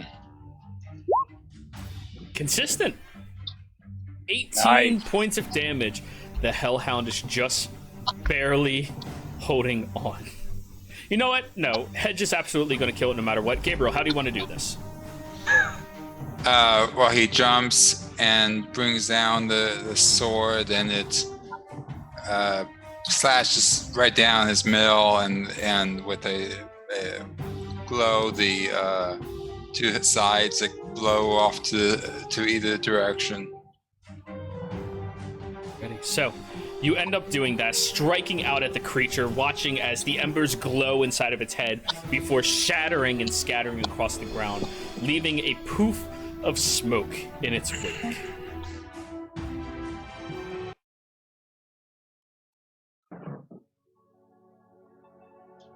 As that happens, you all kind of catch your breath. Hedge. Oh, fuck. Oh, that hurts. Walks over to you, Gabriel. Puts his hand on your shoulder. And you heal for 10. Or, we'll say 14. He's not using his last one. We'll say 14. You heal for 14. Thank you, Hedge. Okay. Oh, kind of like sits down right on the floor. All right. I'm not gonna lie, I'm a few years out of practice here. Solaris, with your passive, you turn around and you see, written into the red sands, further back towards that door, hello. Upside down. Son of.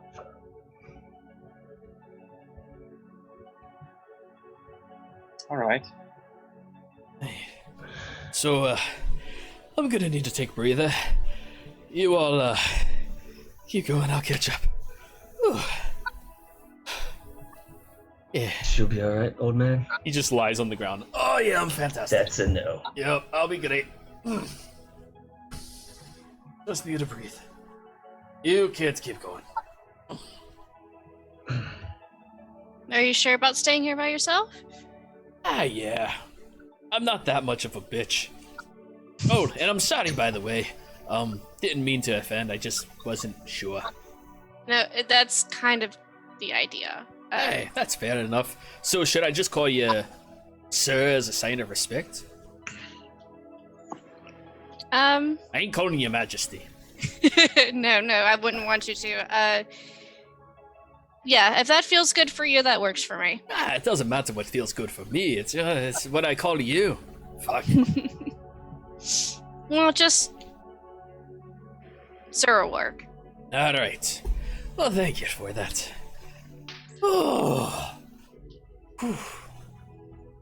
Alright, leave me alone. I need to rest up. Just waves you all on. Kodhar's gonna start heading towards that hello. Yeah, there's something written in the dirt over here. That's how I knew that they were aware of me, because that's what they wrote so I could see it. Is the sconce there, the big fire pit? No, the hello is right in front of this door that's currently shut. So that person who has the other one is close. I say we go in. Yep. Forward.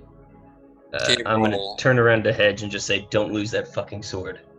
Gabriel moves to the door and puts his ear to it to hear if anything's going on the other side. Go ahead and roll your perception. Hedge kind of like leans forward and goes, N, are you sure you don't want this just in case? I mean, if you get to know where they are, even if they get to know where you are, at least you know where they are, right? Right. Will the spell fade if you let go of it? No. All right. And actually, he puts it back on. Sorry, I kind of took that off to help him. Point to Gabriel. Oh, not a problem. Yeah, there you go. Do you want me to hold on to it, Dan? Do I feel anything on the other end? Do I feel that connection? Sorry, Hello, she Birdie. woke up again. He says, yeah. Wow, she's talking. Bird's like, fuck yeah, you do. You lift up the blade and immediately you see the individual is currently inscribing something on the wall. And then immediately, as soon as that happens, they just close their eyes and everything goes dark for you and they turn their head. Roll me a perception check, Ed. Alrighty.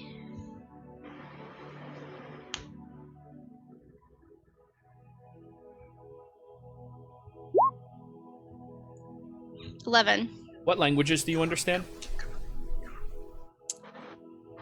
Infernal, Primordial, Elvish, and Common. It was written in Primordial. Woo-hoo! You saw just 2 words. Knowledge, Queen. Before they closed their eyes and turned away. I'll share that with the group. Knowledge. Queen. In Primordial. Queen of Knowledge. I'm not sure what to make of that. I'm heading towards the door. Alrighty. What did Gabriel hear, if anything? You hear the crackling of a fire. That's it? That's it. Did you hear anything? Just a fire crackling. I mean, do we think the other sword's over there? Only one way to find out. Does anyone need to heal up before we go in? Kick that door down. All good over Gabriel, here. Hedge calls out, "You only have about another hour and a half, I think, before the candle's dead. Remember that." Gable make sure everyone is ready, and then kicks the door. Ready. So, as you ready your foot to kick it and slam against it, Oh god. it gives very little resistance and opens wide up. Just slams against the wall.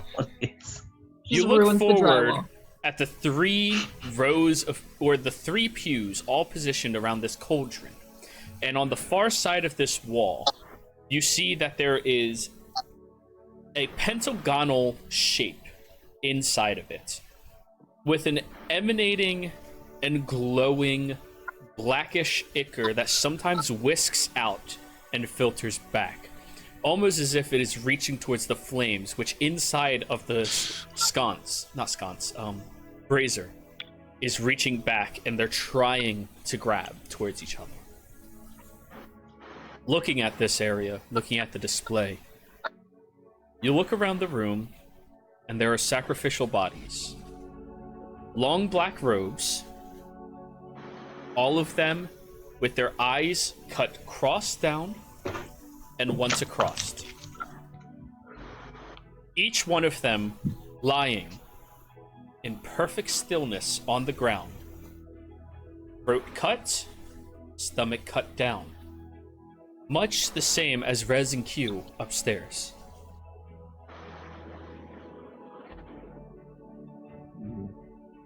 Now, as you look over at that portal, you start seeing a few shapes move past. Look, wander, and continue on.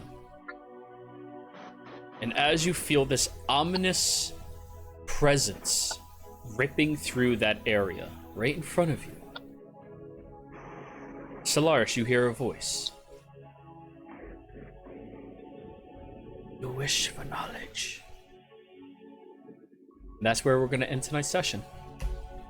Uh, So, everybody out there in Twitch and D&D land, thank you so much for hanging out with us today. I hope you enjoyed yourself. Sorry we were a little technically difficult earlier on, but we got there. We got there. Players, thank you so much for playing. I hope you all enjoyed yourselves, and we'll be back again next week. So, everybody, thank you. Have a good day. Bye.